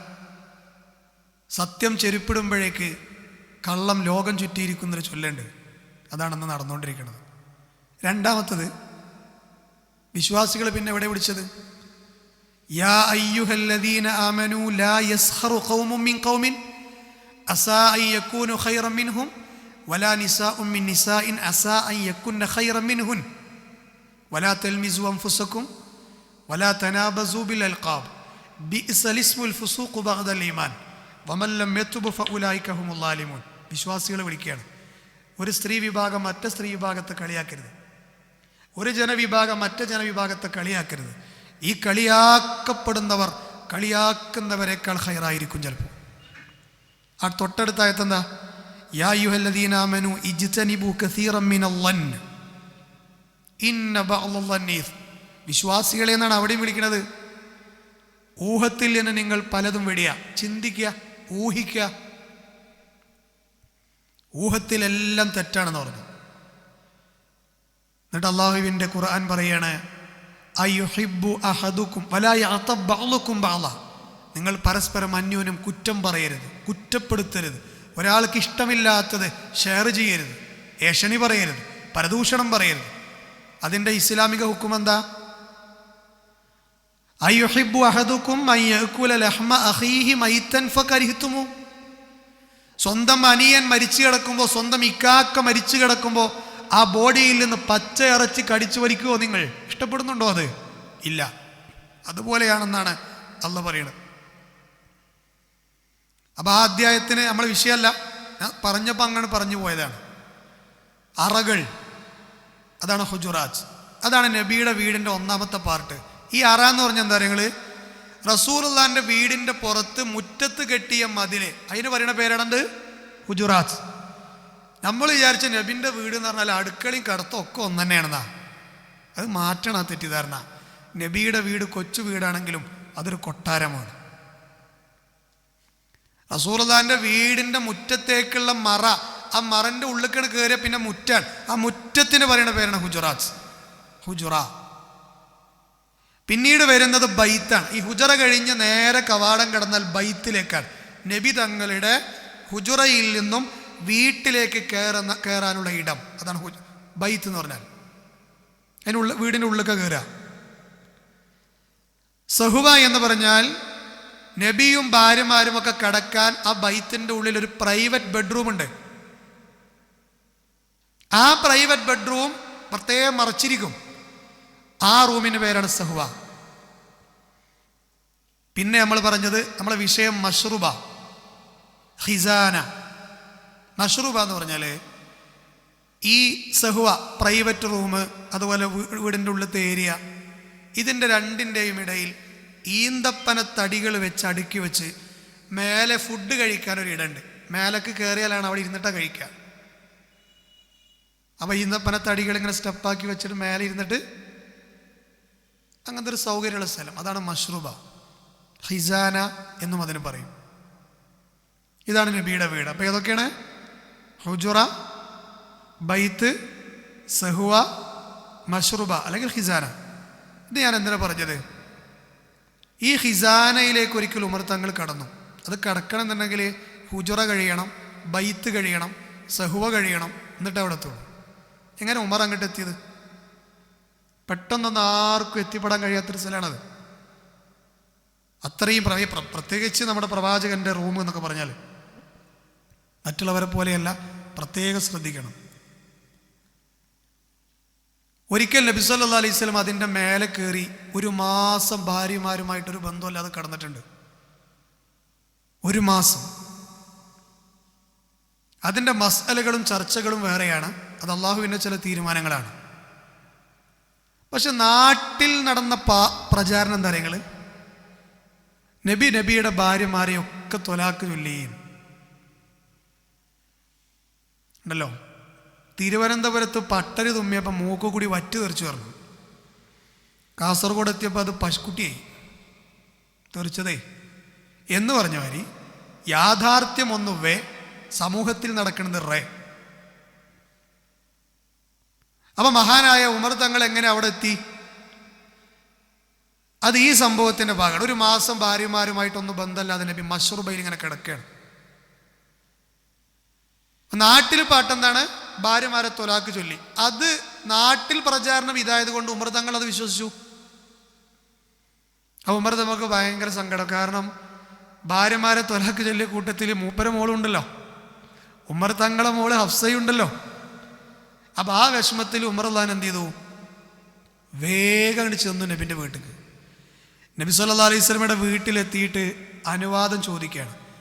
അന്ന് നബിയുടെ വീടിൻ്റെ മുന്നിൽ നബിയുടെ വീട്ടിലേക്ക് കിടക്കാൻ, പ്രത്യേകിച്ച് മുറ്റമാകുന്ന ഹുജറയിലേക്ക് കിടക്കാൻ തന്നെ പുറത്തൊരു സഹാബി നിൽക്കുന്നുണ്ടാവും. അയാളുടെ പെർമിഷൻ വേണം.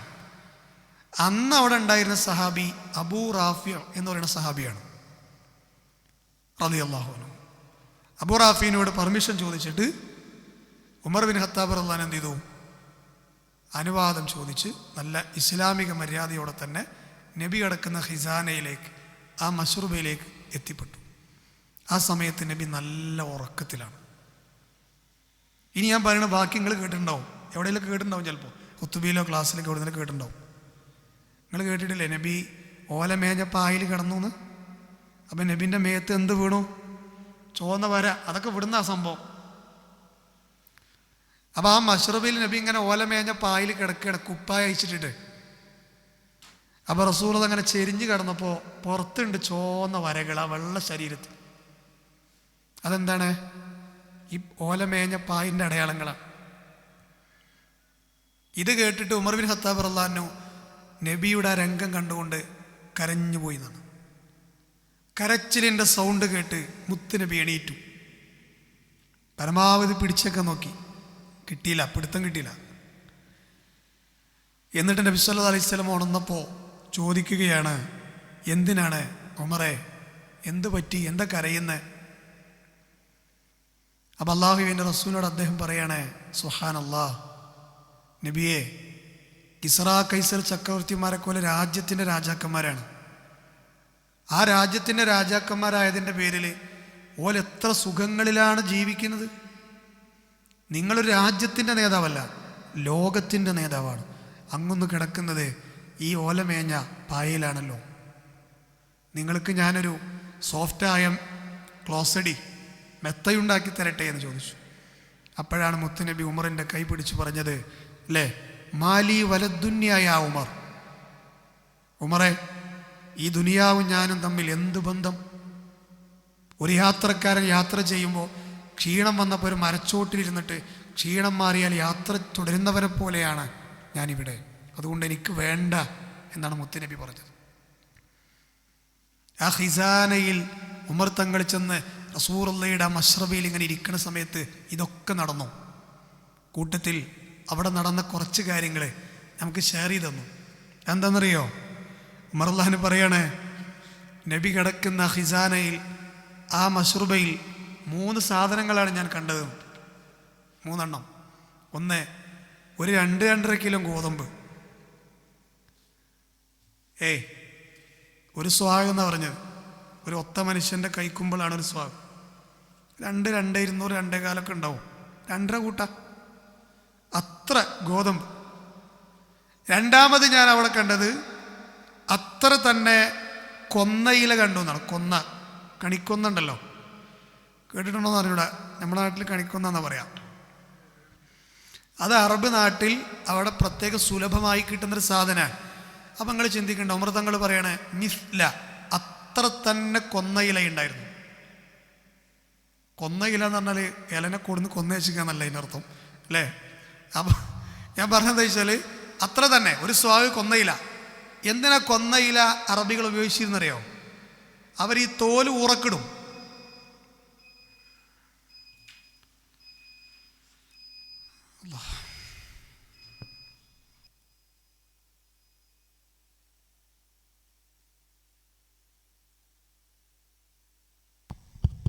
അല്ലാഹു അക്ബർ, അല്ലാഹു അക്ബർ, അല്ലാഹു അക്ബർ, അല്ലാഹു അക്ബർ. അഷ്ഹദു അൻ ലാ ഇലാഹ ഇല്ലല്ലാഹ്, അഷ്ഹദു അൻ ലാ ഇലാഹ ഇല്ലല്ലാഹ്, അഷ്ഹദു അന്ന മുഹമ്മദർ റസൂലുള്ളാഹ്, അഷ്ഹദു അന്ന മുഹമ്മദർ റസൂലുള്ളാഹ്. ഹയ്യ അലസ്സലാം, حي على الصلاة، حي على الفلاح، حي على الفلاح. الله أكبر، الله أكبر، لا إله إلا الله.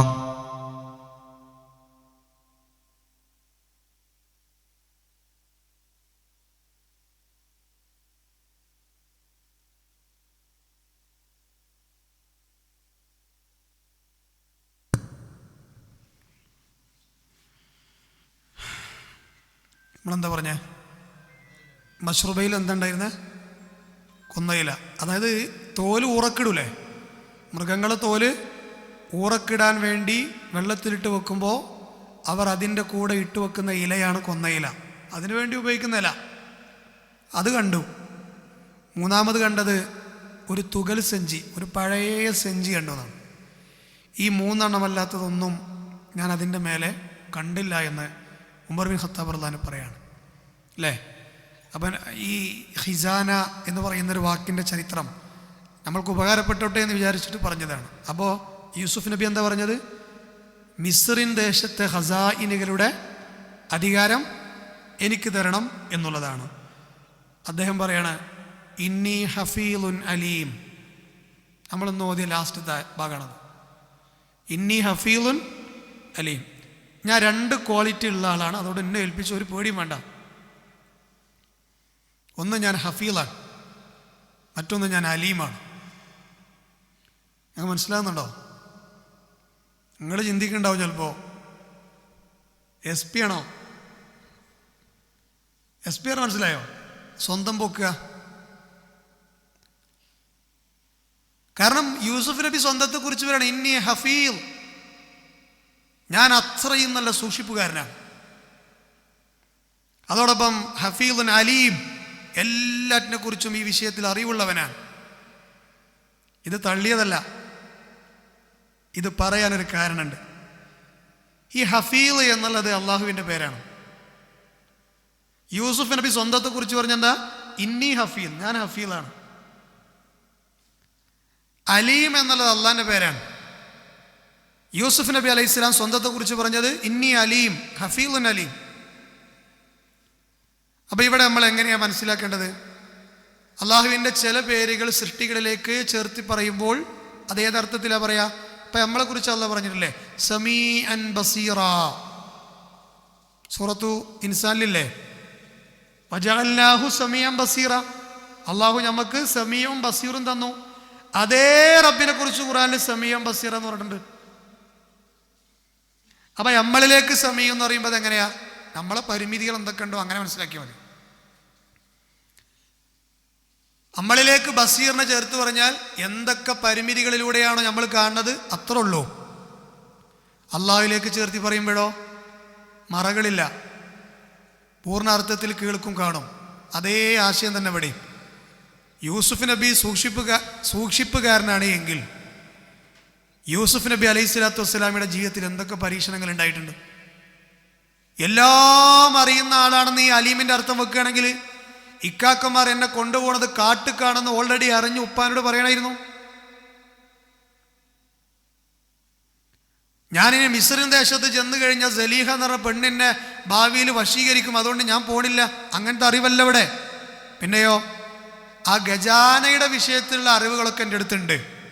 അതുകൊണ്ട് ഞാൻ നല്ലോണം അത് സൂക്ഷിക്കുകയും ചെയ്യും, ആ വിഷയത്തെക്കുറിച്ച് എനിക്ക് അറിയുകയും ചെയ്യാം എന്നുള്ളതാണ്. സത്യത്തിൽ സ്വന്തം പൊക്കാൻ പറ്റുമോ? സ്വയം പൊക്കുന്ന അർത്ഥത്തിലുള്ള പേരുകൾ നിരോധിച്ചിട്ടുണ്ട് നബി സല്ലല്ലാഹു അലൈഹി വസല്ലം. പരിശുദ്ധൻ പേര്, അതുപോലെ തന്നെ ഓരോ പ്രശംസയുടെ പേരുകൾ. ഖുർആനിലൊരു ആയത്ത് കാണാം, സൂറത്തു നജ്മിൽ, ഫലാ തുസക്കു അൻഫുസക്കും, നിങ്ങൾ സ്വന്തത്തെ പരിശുദ്ധിപ്പെടുത്താൻ പാടില്ല, പരിശുദ്ധിപ്പെടുത്തി സംസാരിക്കാൻ പാടില്ല. ഞാൻ ഭയങ്കര സംഭവമാണ്, ഞാൻ കുഴപ്പമില്ലാത്ത ആളാണ്. ഒരാളെ കണ്ടിട്ട് മറ്റുള്ളവർക്ക് തോന്നിക്കണേ ഒരു കുറ്റക്കാരല്ല.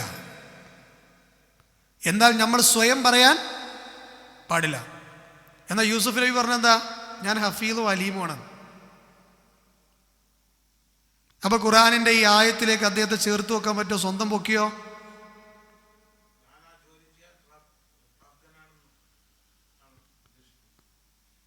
നോക്കാം നമുക്ക് എന്താ അതിൻ്റെ ഉദ്ദേശം എന്നുള്ളത്. ഈ ഈജിപ്ത് ദേശത്തിൻ്റെ ഖജനാവ് എന്നെ ഏൽപ്പിക്കുക എന്ന് അദ്ദേഹം ചോദിച്ചു വാങ്ങുകയാണല്ലോ. ശരിക്കും അധികാരങ്ങൾ ചോദിച്ചു പഠിക്കാൻ പാടില്ല. എന്നാൽ യൂസുഫ് നബി ഈ ചോദിച്ചു വാങ്ങിയത് തെറ്റല്ല എന്നുള്ളത് ഞാൻ തെളിവ് സഹിതം പറഞ്ഞുതരാം. ശ്രദ്ധിക്കണം, അല്ലാത്തവര് ആദ്യം കേട്ടിട്ട് പിന്നെ ശ്രദ്ധിക്കാതിരുന്നാൽ പ്രശ്നമാണ്. നബി സല്ലല്ലാഹു അലൈഹി വസല്ലം ഒരിക്കൽ പറയുകയുണ്ടായി, അബ്ദുറഹ്മാൻ ഇബ്നു സലമ എന്ന് പറയുന്നൊരു സഹാബി വന്ന് നബിയോട് പറഞ്ഞു, നബിയെ എന്നെ നേതാവാക്കുവോ? നബി പറഞ്ഞു, വേണ്ട മോനെ, നേതൃസ്ഥാനം ഏറ്റെടുക്കണ്ട, വിട്ടോ, അതാണ് നല്ലത്. അപ്പോൾ ഒരു സ്ഥാപനത്തിൻ്റെ, ഒരു സംഘടനയുടെ, ഒരു രാജ്യത്തിൻ്റെ, ഒരു കുടുംബത്തിൻ്റെ നേതൃസ്ഥാനം ഏറ്റെടുക്കുക എന്ന് പറഞ്ഞാൽ വലിയ ഗൗരവമാണത്. കാരണം കുല്ലുക്കും റാഇൻ വകുല്ലുക്കും മസ്ഊലു അൻ റഇയതി, നിങ്ങൾ ഓരോരുത്തരും മേലധികാരികളാണ്. നമുക്ക് ഇനി എവിടെയും ഒരു സ്ഥാനമില്ലെങ്കിലും വീട്ടിൽ നമ്മളെ കുട്ടികളും മക്കളുടെയും നേതൃസ്ഥാനം നമ്മളെടുത്താണ്. എവിടെങ്കിലും ഒരു നേതൃസ്ഥാനത്തിൻ്റെ പദവി അലങ്കരിക്കണമല്ലോ നമ്മൾ. അതിനെക്കുറിച്ച് നിങ്ങളോട് അള്ളാഹു ചോദ്യം ചെയ്യപ്പെടുന്നൊരു സമയം വരേണ്ടതാണ്. അള്ളാഹുവിൻ്റെ പ്രവാചകൻ സല്ലല്ലാഹു അലൈഹി വസല്ലമയുടെ സഹാബിയാണ് അബൂ ദർറുൽ ഗിഫാരി റളിയല്ലാഹു അൻഹു. അദ്ദേഹം ഒരിക്കൽ നബി തങ്ങളോട് പറഞ്ഞു, യാ റസൂലല്ലാഹ് അലാ തസ്തഅമിലുനി, നബിയെ നിങ്ങൾ എന്നെ ഗവർണറായി നിശ്ചയിക്കണില്ലേ?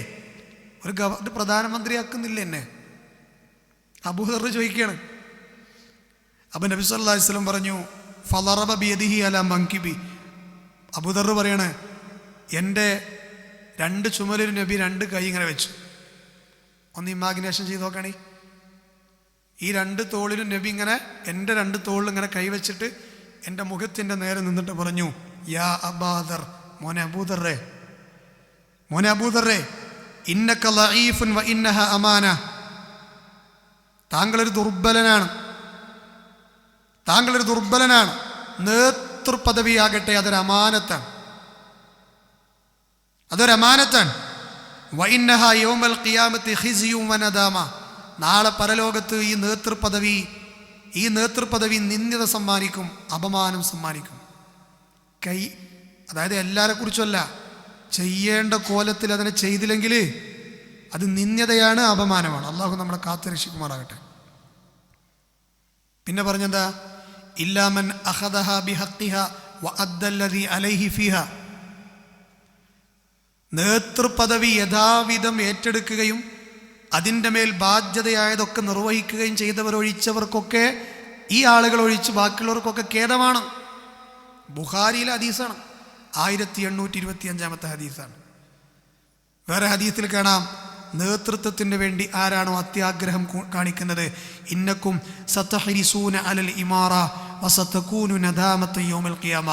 ആ ആഗ്രഹിച്ചു വന്നവൻ നാളെ ഖിയാമത്ത് നാളിൽ ഖേദിക്കേണ്ടി വരും. അപ്പൊ ഇതൊക്കെ വെച്ച് നോക്കുകയാണെങ്കിൽ യൂസുഫ് നബി നേതൃപദവി ചോദിച്ചു വാങ്ങല്ലേ? ഈ ഗജാനകളുടെ നേതൃസ്ഥാനം എനിക്ക് തരൂ എന്നല്ലേ പറഞ്ഞത്? നബി തങ്ങൾ പറഞ്ഞെന്താ? ഒരിക്കലും നേതൃപദവി ആഗ്രഹിക്കരുത്, ചോദിച്ചു വാങ്ങരുത്. അപ്പൊ ഇവിടെ എങ്ങനെയാണ് നമ്മൾ അതിനെ ചേർത്ത് വെക്കുക? മുഫസ്സിറുകൾ പറഞ്ഞു, 3-4 കാരണങ്ങൾ കൊണ്ട് യൂസുഫ് നബി അത് ചോദിക്കൽ അദ്ദേഹത്തിൻ്റെ മേൽ നിർബന്ധ ബാധ്യതയായിരുന്നു. ചില സമയത്ത് നേതൃപദവി ചോദിച്ചു വാങ്ങൽ നിർബന്ധമാവും, ശ്രദ്ധിക്കണം. ചില സമയത്ത് ചില നേതൃപദവികൾ ചോദിച്ചു വാങ്ങൽ എന്താവും? നിർബന്ധം എന്നല്ല പണ്ഡിതന്മാർ പറഞ്ഞത്, ഫർളു ഐൻ, വ്യക്തിഗത നിർബന്ധമായിട്ട് മാറും. അതിൽപ്പെട്ടൊരു വ്യക്തിഗത നിർബന്ധ ബാധ്യതയായിരുന്നു യൂസുഫ് നബിക്ക് ഈ ഗജ. കാരണം എന്താണെന്നറിയോ? ഒന്ന്, യൂസുഫ് നബിയോട് അള്ളാഹ് വഹി കൊടുത്തതാണെന്ത്? ഗജാനയുടെ ആ ഒരു അധികാരങ്ങൾ എനിക്ക് തരണമെന്ന് അള്ളാഹ് വഹി ഇറക്കിയതാണ്. ഒന്ന്, അപ്പൊ അതിൽ തെറ്റില്ലല്ലോ, അള്ളാഹ് ഏൽപ്പിച്ചല്ലേ. ഏതൊരു റബ്ബാണോ നേതൃസ്ഥാനം മോഹിക്കരുതെന്ന് ഹദീസ് കൊടുത്തത്, അതേ റബ്ബ് തന്നെ പറഞ്ഞു, യൂസുഫ് നബിയെ നിങ്ങൾ ആ ഗജാനയുടെ നേതൃത്വം ഏറ്റെടുക്കണം. അവിടെ തന്നെ തെറ്റിദ്ധാരണകളുടെ ആ കാറ്റുപോയി. രണ്ടാമത്തത്, ഈ ഗജാനയുടെ, അതായത് പ്രത്യേകിച്ച് ആ നാട്ടിലുണ്ടായിരുന്ന ആളുകൾക്കുള്ള ധാന്യമണികളുടെ ഗജാനയാണ്. ഈ ഗജാനയുടെ വിഷയത്തിൽ ഇനി ഭാവിയിൽ വരാനിരിക്കുന്നത് എന്താണെന്നുള്ളത് കൃത്യമായി മറ്റുള്ളവരെക്കാളൊക്കെ അറിയണത് ആരാണ്? കൃത്യമായിട്ട് യൂസുഫ് നബിക്കാണ്. കാരണം സ്വപ്നത്തിൽ എന്താ പറഞ്ഞത്? രാജാവിൻ്റെ സ്വപ്നത്തിൽ എന്താ പറഞ്ഞത്? 7 കൊല്ലം സുഭിക്ഷതയുടെ കാലം, തുടർന്നുള്ള 7 കൊല്ലം പട്ടിണിയുടെ കാലം, 15ാമത്തെ കൊല്ലം സമൃദ്ധിയുടെ കാലം. ഈ രണ്ടാമത്തെ പാർട്ടി 7 കൊല്ലം പ്രയാസത്തിൻ്റെ കാലമാണെന്ന് പറഞ്ഞല്ലോ. ആ പ്രയാസത്തിൻ്റെ കാലത്ത് രക്ഷപ്പെടാൻ എന്താ ചെയ്യേണ്ടത്? സമൃദ്ധിയുടെ 7 കൊല്ലത്തിൽ വിളവെടുത്ത ധാന്യമണികൾ ആ 7 കൊല്ലത്തേക്ക് മാറ്റി വെക്കണം. ഈ ഐഡിയാസുകൾ കൃത്യമായിട്ട് രാജാവിനേക്കാളും അറിയുന്ന ആളാരാ? യൂസുഫ് നബിയാണ്. വേറെ ആർക്കും ആ വിഷയത്തെക്കുറിച്ച് അറിയില്ല. അതുകൊണ്ട് ആ നാട്ടിൽ വേറെ ആർക്കും ഒരു വിഷയത്തെക്കുറിച്ച് അറിവില്ലെങ്കിൽ അറിവുള്ള ആൾ അത് സ്വയം ഏറ്റെടുത്ത് നടത്തൽ അദ്ദേഹത്തിൻ്റെ മേൽ നിർബന്ധ ബാധ്യതയാണ്. ആ നിലക്ക് നോക്കുമ്പോഴും യൂസുഫ് നബി ചോദിച്ചു വാങ്ങിയത് എന്തല്ല? തെറ്റല്ല. ഇങ്ങനെ പല കാരണങ്ങൾ ഇങ്ങനെ പറഞ്ഞതായിട്ട് കാണാൻ പറ്റും. പിന്നെ അദ്ദേഹം ചോദിച്ചു വാങ്ങിയ ആ സ്ഥാനം വലിയ നേതാവായി ചമയാനല്ല, നാട്ടുകാരുടെ സുരക്ഷയ്ക്ക് വേണ്ടിയാണ്. പട്ടിണി കിടന്ന നാട് നശിക്കാതിരിക്കാനാണ്, അല്ലേ? പിന്നെ അദ്ദേഹം സ്വയം പ്രശംസിച്ചു എന്ന് പറഞ്ഞല്ലോ. ഫസ്റ്റ് പാർട്ട് കഴിഞ്ഞു, ചോദിച്ചു വാങ്ങിയ സ്ഥാനത്തിൻ്റെ വിഷയം നമുക്ക് മനസ്സിലായില്ലേ? ഇനി പ്രശംസിച്ച വിഷയം എന്താ? ഹഫീലുൻ അലീം എന്ന് പറഞ്ഞല്ലോ. ഇന്നി ഹഫീലുൻ അലീം, ഞാൻ ഏറ്റവും നല്ല സുരക്ഷിതത്വം നൽകുന്നവനാണ്, ഞാൻ എല്ലാം അറിയുന്നവനാണ്. ആ സ്വയം പ്രശംസയുടെ അവസ്ഥ എന്താ? അല്ലേ? പിന്നെ തന്നെ പ്രശംസിച്ചത് ആരുടെ മുമ്പിലാണ്? തന്നെ അറിയാത്ത ജനങ്ങളുടെ മുമ്പിലാണ്. യൂസുഫ് നബിനെ അങ്ങനെ ആർക്കും അല്ലാതെ അറിയില്ല. അതുകൊണ്ട് സമൂഹത്തോട് തൻ്റെ കഴിവ് ബോധ്യപ്പെടുത്തിയിട്ട് ആ വലിയ സ്ഥാനം, ആർക്കും ഏറ്റെടുക്കാൻ കഴിയാത്ത സ്ഥാനം സ്വയം ഏറ്റെടുക്കൽ, പരിചയപ്പെടുത്തി ഏറ്റെടുക്കൽ ഒരാളുടെ ബാധ്യതയാണ്. അല്ലാതെ സ്വയം ഇങ്ങനെ ഞാൻ വലിയ ആളാണെന്ന് പറഞ്ഞ് നടക്കല്ല. ആ സ്ഥാനം കിട്ടണം, ഈ നാടിനെ അപകടത്തിൽ നിന്ന് രക്ഷപ്പെടുത്തണം. അതിന് യൂസുഫ് നബിയുടെ അവസ്ഥകൾ പറഞ്ഞു കൊടുക്കൽ അദ്ദേഹത്തിൻ്റെ മേൽ ബാധ്യതയാണ്. അപ്പോഴേ ജനങ്ങൾ അദ്ദേഹത്തെ സ്വീകരിക്കുള്ളൂ. അതിനു വേണ്ടിയിട്ടാണ് യൂസുഫ് നബി അലൈഹി സ്വലാത്തു വസ്സലാം പറഞ്ഞത്, അല്ല തനിക്ക് വേണ്ടിയിട്ടല്ല. ഇപ്പൊ റസൂലുള്ള സ്വന്തത്തെക്കുറിച്ച് പറഞ്ഞിട്ടില്ലേ? എന്ത്? എൻ്റെ പേര് കേട്ടാൽ സ്വലാത്ത് ചൊല്ലണം. അപ്പൊ നബി തങ്ങള് സ്വന്തം പൊക്കി എന്ന് പറയാൻ പറ്റുമോ? അതല്ലാഹു വല്ലാഹുൽ മുസ്തആൻ പറയാൻ പറ്റുമോ? ഇല്ല. അതെന്താ? അത് വഹിയാണ്. ഒരു സദസ്സിൽ വെച്ച് എൻ്റെ പേര് കേട്ടാൽ സല്ലല്ലാഹു അലൈഹി വസല്ലം പറയണം. ചുരുങ്ങിയത് എൻ്റെ പേര് കേട്ടിട്ട് സ്വലാത്ത് ചൊല്ലാത്തവൻ ബഖീലാണ്. ബഖീൽ എന്ന് പറഞ്ഞാൽ പിശുക്കൻ. രണ്ടാമത് പറഞ്ഞത് ചൊല്ലിയുള്ള കൂലി എന്താ? ചൊല്ലിയില്ലെങ്കിൽ അവസ്ഥ എന്ന് പറഞ്ഞു കാണാം. എൻ്റെ പേര് കേട്ടിട്ട് സലാത്ത് ചെല്ലാത്തവൻ നശിക്കട്ടെ. ഔ എന്താ പത്? നബി പറയാണ് എൻ്റെ പേര് കേട്ട സലാത്ത് അല്ലേ നശിക്കട്ടെ. വലിയ അർത്ഥാനാ? ചിന്തിക്കാൻ പറ്റൂല. അത് വഹയാണ്. എൻ്റെ മേലിൽ സ്വലാത്ത് ചൊല്ലണം. ഒരിക്കൽ നബി സല്ലല്ലാഹു അലൈഹി വസല്ലം അതിൻ്റെ പ്രതിഫലം എന്താ? സ്വലാത്ത് ചൊല്ലിയുള്ള കൂലി എന്താ? നബി സല്ലല്ലാഹു അലൈഹി വസല്ലം പറഞ്ഞു 10 പുണ്യങ്ങൾ രേഖപ്പെടുത്തും, 10 പാപങ്ങൾ മായ്ക്കപ്പെടും, 10 പദവികൾ അള്ളാഹുവിലേക്ക് അടുപ്പിക്കപ്പെടും നേതാവിൻ്റെ പേര് കേട്ടാൽ. സ്വലാത്ത് ചൊല്ലേണ്ടവരാണ് നമ്മൾ. ഇന്ന് വെള്ളിയാഴ്ചയാണ്, സ്വലാത്ത് അധികരിപ്പിക്കേണ്ട ദിവസമാണ്. റസൂലുള്ളാഹിന്റെ മേലുള്ള സ്വലാത്ത് ഏതാ? ഇബ്രാഹിമിയ സ്വലാത്ത്. സമസ്തക്കാരായ ഉസ്താദന്മാർ പറയുന്നുണ്ട് മുജാഹിദീങ്ങൾ സ്വലാത്ത് ചെല്ലൂല. അത് ശരി, ഓലമാരി കാട്ടിക്കൂട്ടല്ല. നമ്മൾ സ്വലാത്ത് ചൊല്ലാനായിട്ടൊരു സ്റ്റേജ് കിട്ടുക, അവസാനം സദസ്സ് വയലിൽ പിരിഞ്ഞു പോകുമ്പോൾ എന്താ പറയാ? സല്ലല്ലാഹു അലാ മുഹമ്മദ് അല്ലേ? മൂക്കോട്ട് ഇങ്ങനെ ചൊല്ലും. പിന്നെ അത് അവസാനിപ്പിക്കൽ എങ്ങനെയാ? അല്ലാഹുമ്മ സ്വല്ലി അലാ മുഹമ്മദ് എന്ന് പറയില്ലേ? അതെന്തിനാണെന്ന് പേരോട് ഉസ്താദ് പറഞ്ഞെന്താ പറയുക? ഞങ്ങൾ സംസാരത്തിൻ്റെ ഇടയ്ക്ക് സ്വലാത്ത് ചൊല്ലാതെ വിട്ടുപോയ നബിയുടെ പേരുകൾ ഉണ്ടാവും, അവിടേക്ക് ഇത് ചേർത്ത് വെക്കാനാണ് അവസാനം 10 ചൊല്ലണത്. അത് ശരി, ഒരാളിപ്പോൾ ഒരു വഴിയിൽ നിന്ന് നബീൻ്റെ പേര് കേട്ടിട്ട് വീട്ടിൽ ചെന്ന് സ്വലാത്തില്ലേ മതിയോ? നബിയുടെ പേര് കേട്ടാൽ സ്വലാത്ത് ചൊല്ലണം എന്നാണ്. സ്വലാത്ത് നഗറുകളാണെന്നുള്ളത്. സ്വലാത്ത് നഗറുകൾ, അങ്ങനെ നഗറൊന്നും വേണ്ട. പിന്നെന്തൊക്കെ സ്വലാത്തപ്പം നമ്മളെ നാട്ടിലുള്ളത്? നാരിയ സ്വലാത്ത്. അതിങ്ങനെ നാറിയ സ്വലാത്ത് കളിയാക്കേണ്ട, അതൊന്നും പറയാൻ പാടില്ല. സംഭവം ചീത്ത ബിദഅത്ത് തന്നെയാണ്, സംശയമില്ല. നാരിയ എന്ന് പറഞ്ഞാൽ അതിൻ്റെ അർത്ഥം എന്താ അറിയോ? പ്രാസൊപ്പിച്ച് നാരിയ എന്നൊക്കെ പറയാം നമ്മൾ പറയെങ്കിലും അത് മറ്റുള്ളവരെ വേദനിപ്പിക്കാനേ കാരണമുള്ളൂ. അതിൻ്റെ അർത്ഥം എന്താ പറയുക? കത്തിക്കയറുന്നതെന്നാണ്. എന്താണ്? കത്തിക്കയറുന്നതാണ്. എന്താ കത്തിക്കയറുക എന്നാൽ? അത്രയും എഫക്റ്റ് കിട്ടുന്ന സ്വലാത്താണ്. പിന്നെയുള്ള സ്വലാത്ത് താജ് സ്വലാത്താണ്, അഅ്ളമു സ്വലാത്താണ്. പിന്നെ അങ്ങനെ കുറേ ഉണ്ടല്ലോ. ഈ സ്വലാത്തുകളൊക്കെ പിൽക്കാലത്ത് കെട്ടിയുണ്ടാക്കിയതാണ്. യാ അയ്യുഹല്ലദീന ആമനൂ സ്വല്ലൂ അലൈഹി വസല്ലിമൂ തസ്ലീമാ. വിശ്വാസികളെ, മുത്തനബിയുടെ മേൽ നിങ്ങൾ സലാത്തും സലാമും ചൊല്ലണം. സഹാബികൾ ഈ ആയത്തിറങ്ങിയപ്പോൾ നബിനോട് എന്താ ചോദിച്ചത്? നബിയെ, നിങ്ങളെ മേൽ സലാം പറയാൻ ഞങ്ങൾക്കറിയാം, സ്വലാത്ത് ചൊല്ലാൻ അറിയില്ല. അപ്പം നബി പഠിപ്പിച്ചു കൊടുത്ത സ്വലാത്താണ് ഇബ്രാഹിമിയ സ്വലാത്ത്. ആ സ്വലാത്തിൽ നമ്മൾ തൃപ്തിപ്പെടുക. 8 or 9 റിവായത്തിൽ ചെറിയ ചെറിയ വ്യത്യാസത്തിൽ ഇങ്ങനെ വന്നിക്കണത്. പല റിവായത്തിൽ ചിലതിൻ്റെ ഇടയിൽ ഫിൽ ആലമീന ഇന്നക്ക ഹമീദും മജീദ് ഉണ്ട്, ചിലതിൻ്റെ ഇടയിൽ ഇന്നക്ക ഹമീദും മജീദ് ഉണ്ട്. ഇന്നക്ക ഹമീദും മജീദ് ഇടയിലില്ലാത്തതുണ്ട്. പക്ഷെ അവിടെ എവിടെയും എന്തില്ല? സയ്യിദിനല്ല.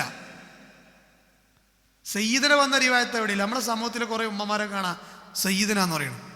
അല്ലാഹുമ്മ സല്ലി അലാ സയ്യിദിന മുഹമ്മദിൻ വഅലാ അലി സയ്യിദിന മുഹമ്മദ്. ഇല്ല, നബി സയ്യിദ് തന്നെയാണ്, ലാ ശക്ക ഫീ വല ഡൗട്ട് ഫീ, ഒരു സംശയമല്ല. പക്ഷേ ഇബ്രാഹിമിയ സ്വലാത്ത് മാനമിറങ്ങിയ സ്വലാത്താണ്. ആ സ്വലാത്തിൽ നമ്മൾ ഇഷ്ടമുള്ള എന്ത് ചെയ്യാൻ പാടില്ല? നബി തങ്ങളുടെ മുമ്പിൽ വന്നിട്ടൊരു സഹാബി പറഞ്ഞു, നബി ചോദിക്കണേ, മോനെ ആ ഉറങ്ങുമ്പോഴുള്ള പ്രാർത്ഥന ഒന്ന് ചൊല്ലിക്കേ. അപ്പം നബി സല്ലല്ലാഹു അലൈഹി വസല്ലമക്ക് സഹാബി ഇങ്ങനെ ചൊല്ലിക്കൊടുത്തു. ഞാൻ കഴിഞ്ഞ ആഴ്ച പറഞ്ഞത് എന്താണ്? അല്ലാഹുമ്മ അസ്ലംതു നഫ്സി ഇലൈക് വവജ്ജഹ്തു വജ്ഹിയ ഇലൈക് എന്ന് തുടങ്ങണ ആ സ്വലാത്ത്, ആ പ്രാർത്ഥന കിടക്കുമ്പോൾ ലാസ്റ്റ് പറയേണ്ടത് അതാണ്. അത് കഴിഞ്ഞാൽ പിന്നെ ഭാര്യയോട് കുസൂസ് പറയാൻ പറ്റില്ല, ഉറങ്ങണം. അഥവാ ഭാര്യയോട് സംസാരിച്ചാൽ പിന്നെ ഇത് ചൊല്ലണം, കാരണം അതിൻ്റെ എഫക്റ്റ് പോയി. എല്ലാം കഴിഞ്ഞിട്ട് ചൊല്ലി കിടന്നാൽ മതി. നിങ്ങൾ ഇടങ്ങാറാണ്ട് വിചാരിച്ച് പറഞ്ഞാണ് കേട്ടോ. ആ പ്രാർത്ഥനയുടെ അവസാന ഭാഗം എന്താ? ആമൻതു ബികിതാബികല്ലദീ അൻസൽത വബിനബിയ്യികല്ലദീ അർസൽത. സഹാബി ചൊല്ലിയപ്പോൾ അവിടെ എന്തായി? വബിനബിയ്യിക എന്നുള്ളടത്ത് ചെറിയൊരു കട്ട് ആൻഡ് പേസ്റ്റ്. എന്താണത്? വബി റസൂലിക്കാന്നാക്കി. നബിയാണ് മാറ്റി റസൂലാക്കി. അർത്ഥത്തിൽ ഒരു വ്യത്യാസമല്ല, ആശയത്തിൽ ഒരു വ്യത്യാസമല്ല. എന്നാൽ നബി എന്നുള്ള പദത്തേക്കാൾ ഒന്നുകൂടി തിളക്കം കൂടിയ, ദറജ കൂടിയ വാക്കാണിത് റസൂൽ. ആ വാക്കാണ് ഫിറ്റ് ചെയ്തത്. നബി എന്താ ശരിക്കും പറയേണ്ടത്? എടാ ഈയാണടാ സഹാബി. കണ്ട എന്താ കാരണം? എത്ര നല്ല, എനിക്ക് പോലും ചിന്തിക്കാൻ കഴിയാത്ത വാക്കാണ് നീ വെച്ചേ. നബി പറഞ്ഞെന്താ അറിയോ? മോനെ ഞാൻ നിന്നെ അവിടെ പഠിപ്പിച്ചത് എന്താണ്? നബിയ്യിക്കാന്നാണ്. എന്നാൽ അത് മതി. കാരണം എന്താ? അത് വഹിയാണ്. വഹിയായിട്ടിറങ്ങിയ പ്രാർത്ഥനകൾ അങ്ങനെ തന്നെ ചൊല്ലണം. അതേ ഹുക്കും തന്നെയാണ് എവിടെയുള്ളത്?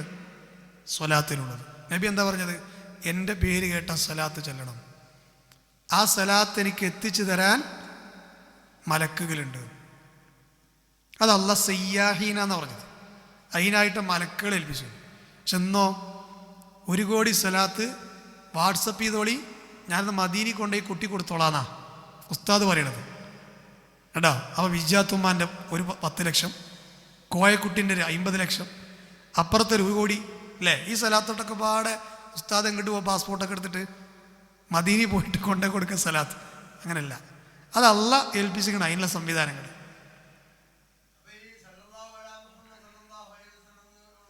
ഇല്ല, ഞാൻ പറയാൻ എന്താ വെച്ചാൽ സല്ലല്ലാഹു അലൈഹി വസല്ലം എന്നുള്ളത് ചുരുങ്ങിയ രൂപത്തിൽ നബിയുടെ പേര് കേൾക്കുമ്പോൾ ചൊല്ലേണ്ട സ്വലാത്താണ്. ശരിക്ക് ചൊല്ലേണ്ടത് ഏതാണ്? മുഴുവനായിട്ടുള്ള ഇബ്രാഹിമിയ സ്വലാത്താണ്. പക്ഷേ ആ സല്ലല്ലാഹു അലാ മുഹമ്മദ് സല്ലല്ലാഹു അലൈഹി വസല്ലം എന്നുള്ളത് നമ്മളിങ്ങനെ സദസ്സ് പിരിയുമ്പോൾ ഒക്കെ പാടെ ഒരുമിച്ച് ചൊല്ലാൻ പറ്റിയ ഒന്നല്ല. സദസ്സിൽ പേര് കേൾക്കുമ്പോൾ ചൊല്ലാൻ പറ്റിയതാണ്. അത് നിങ്ങൾക്ക് എവിടുന്നാണ് കിട്ടിയെന്നൊക്കെ ചില വാട്സപ്പ് ചർച്ചയിൽ ചില മൗലവികുട്ടികൾ ചോദിക്കലുണ്ട് നമ്മളോട്. നബിയുടെ പേര് സല്ലല്ലാഹു അലൈഹി വസല്ലം ചൊല്ലണത് എവിടെ നിന്ന് കിട്ടി? സഹാബികളുടെ മേൽ തെർദിയത്ത് ചൊല്ലാൻ നിങ്ങൾക്ക് എവിടെ നിന്ന് കിട്ടി? ഇതെന്തിനാ ചോദിക്കണത്? നമ്മൾ ഓലെ പല വിധത്തിനും ചോദ്യം ചെയ്യുമ്പോൾ ഇങ്ങോട്ട് ചോദിക്കണത് റളിയല്ലാഹു അൻഹു എവിടെയാണ്? ആ മുസ്ലിം ഖുറാൻ മറിച്ച് നോക്കിയിട്ടുണ്ടാവില്ലല്ലോ. അള്ളാഹു ഖുറാനിൽ എത്ര സ്ഥലത്താണ് പറഞ്ഞിരിക്കണത് റളിയല്ലാഹു അൻഹു വറളു അൻഹു? ബുഖാരിയിലെ ഹദീസ് എടുത്ത് നോക്കിയാൽ കാണാം, അൻ അബീ ഹുറൈറ റളിയല്ലാഹു അൻഹു. ബുഖാരിയിലുണ്ട്. പിന്നെ ചോദിക്കുമ്പോൾ പേരോട് ഉസ്താദിൻ്റെ പുതിയ സംസാരം കേട്ടില്ലേ? തസ്ബീത്ത് ബിദഅത്താണല്ലോ. എന്താണ്? മൂപ്പർക്ക് ഇപ്പോൾ ഓരോ വഹി കിട്ടിക്കൊണ്ടിരിക്കുകയാണ് വയസ്സാം കാലത്ത്. അള്ളാഹു അദ്ദേഹത്തിന് ഹിദായത്ത് നൽകട്ടെ. ഉറക്കാമീൻ പറയും. നിങ്ങൾ ഏതെങ്കിലും ആമീൻ സ്വീകരിച്ച നാളായാലും മുജാഹിദായാലോ ഇപ്പം കുറേ മാറുന്നുണ്ട് അൽഹംദുലില്ലാ.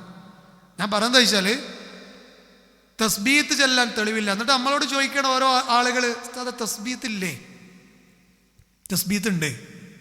വസലൂലഹു തസ്ബീത്ത് സ്ഥിരപ്പെട്ട് വന്നിക്കണേ.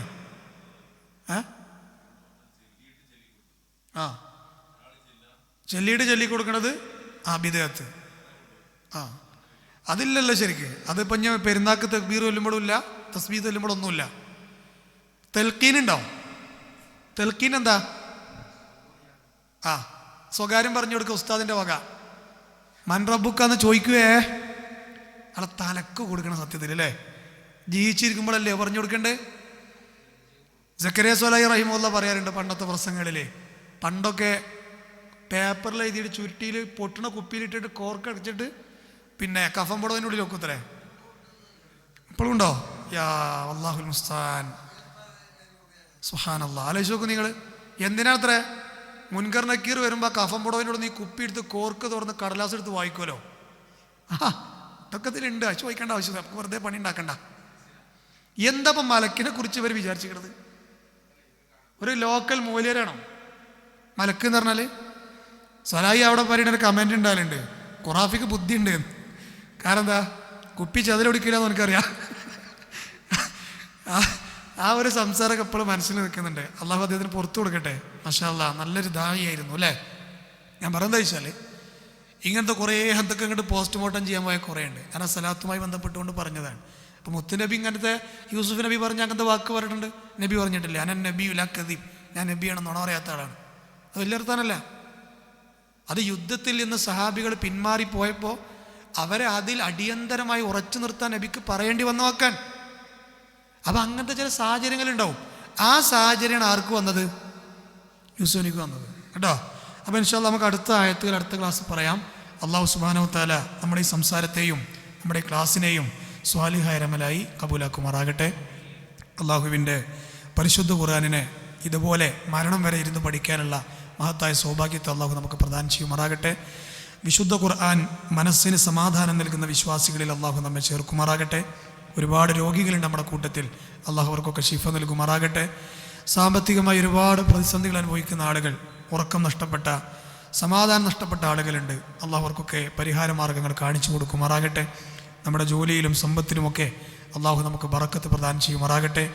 ഒരുപാട് പരീക്ഷണങ്ങളിൽ കഴിയുന്ന ആളുകളുണ്ട്, അള്ളാഹു അവർക്കൊക്കെ രക്ഷ നൽകുമാറാകട്ടെ. ربنا تقبل منا إنك أنت السميع العليم وتب علينا إنك أنت التواب الرحيم ربنا آتنا في الدنيا حسنة وفي الآخرة حسنة وقنا عذاب النار آمين آمين برحمتك يا أرحم الراحمين سبحانك اللهم وبحمدك أشهد أن لا إله إلا أنت أستغفرك وأتوب إليك وآخر دعوانا أن الحمد لله رب العالمين. السلام عليكم ورحمة الله وبركاته.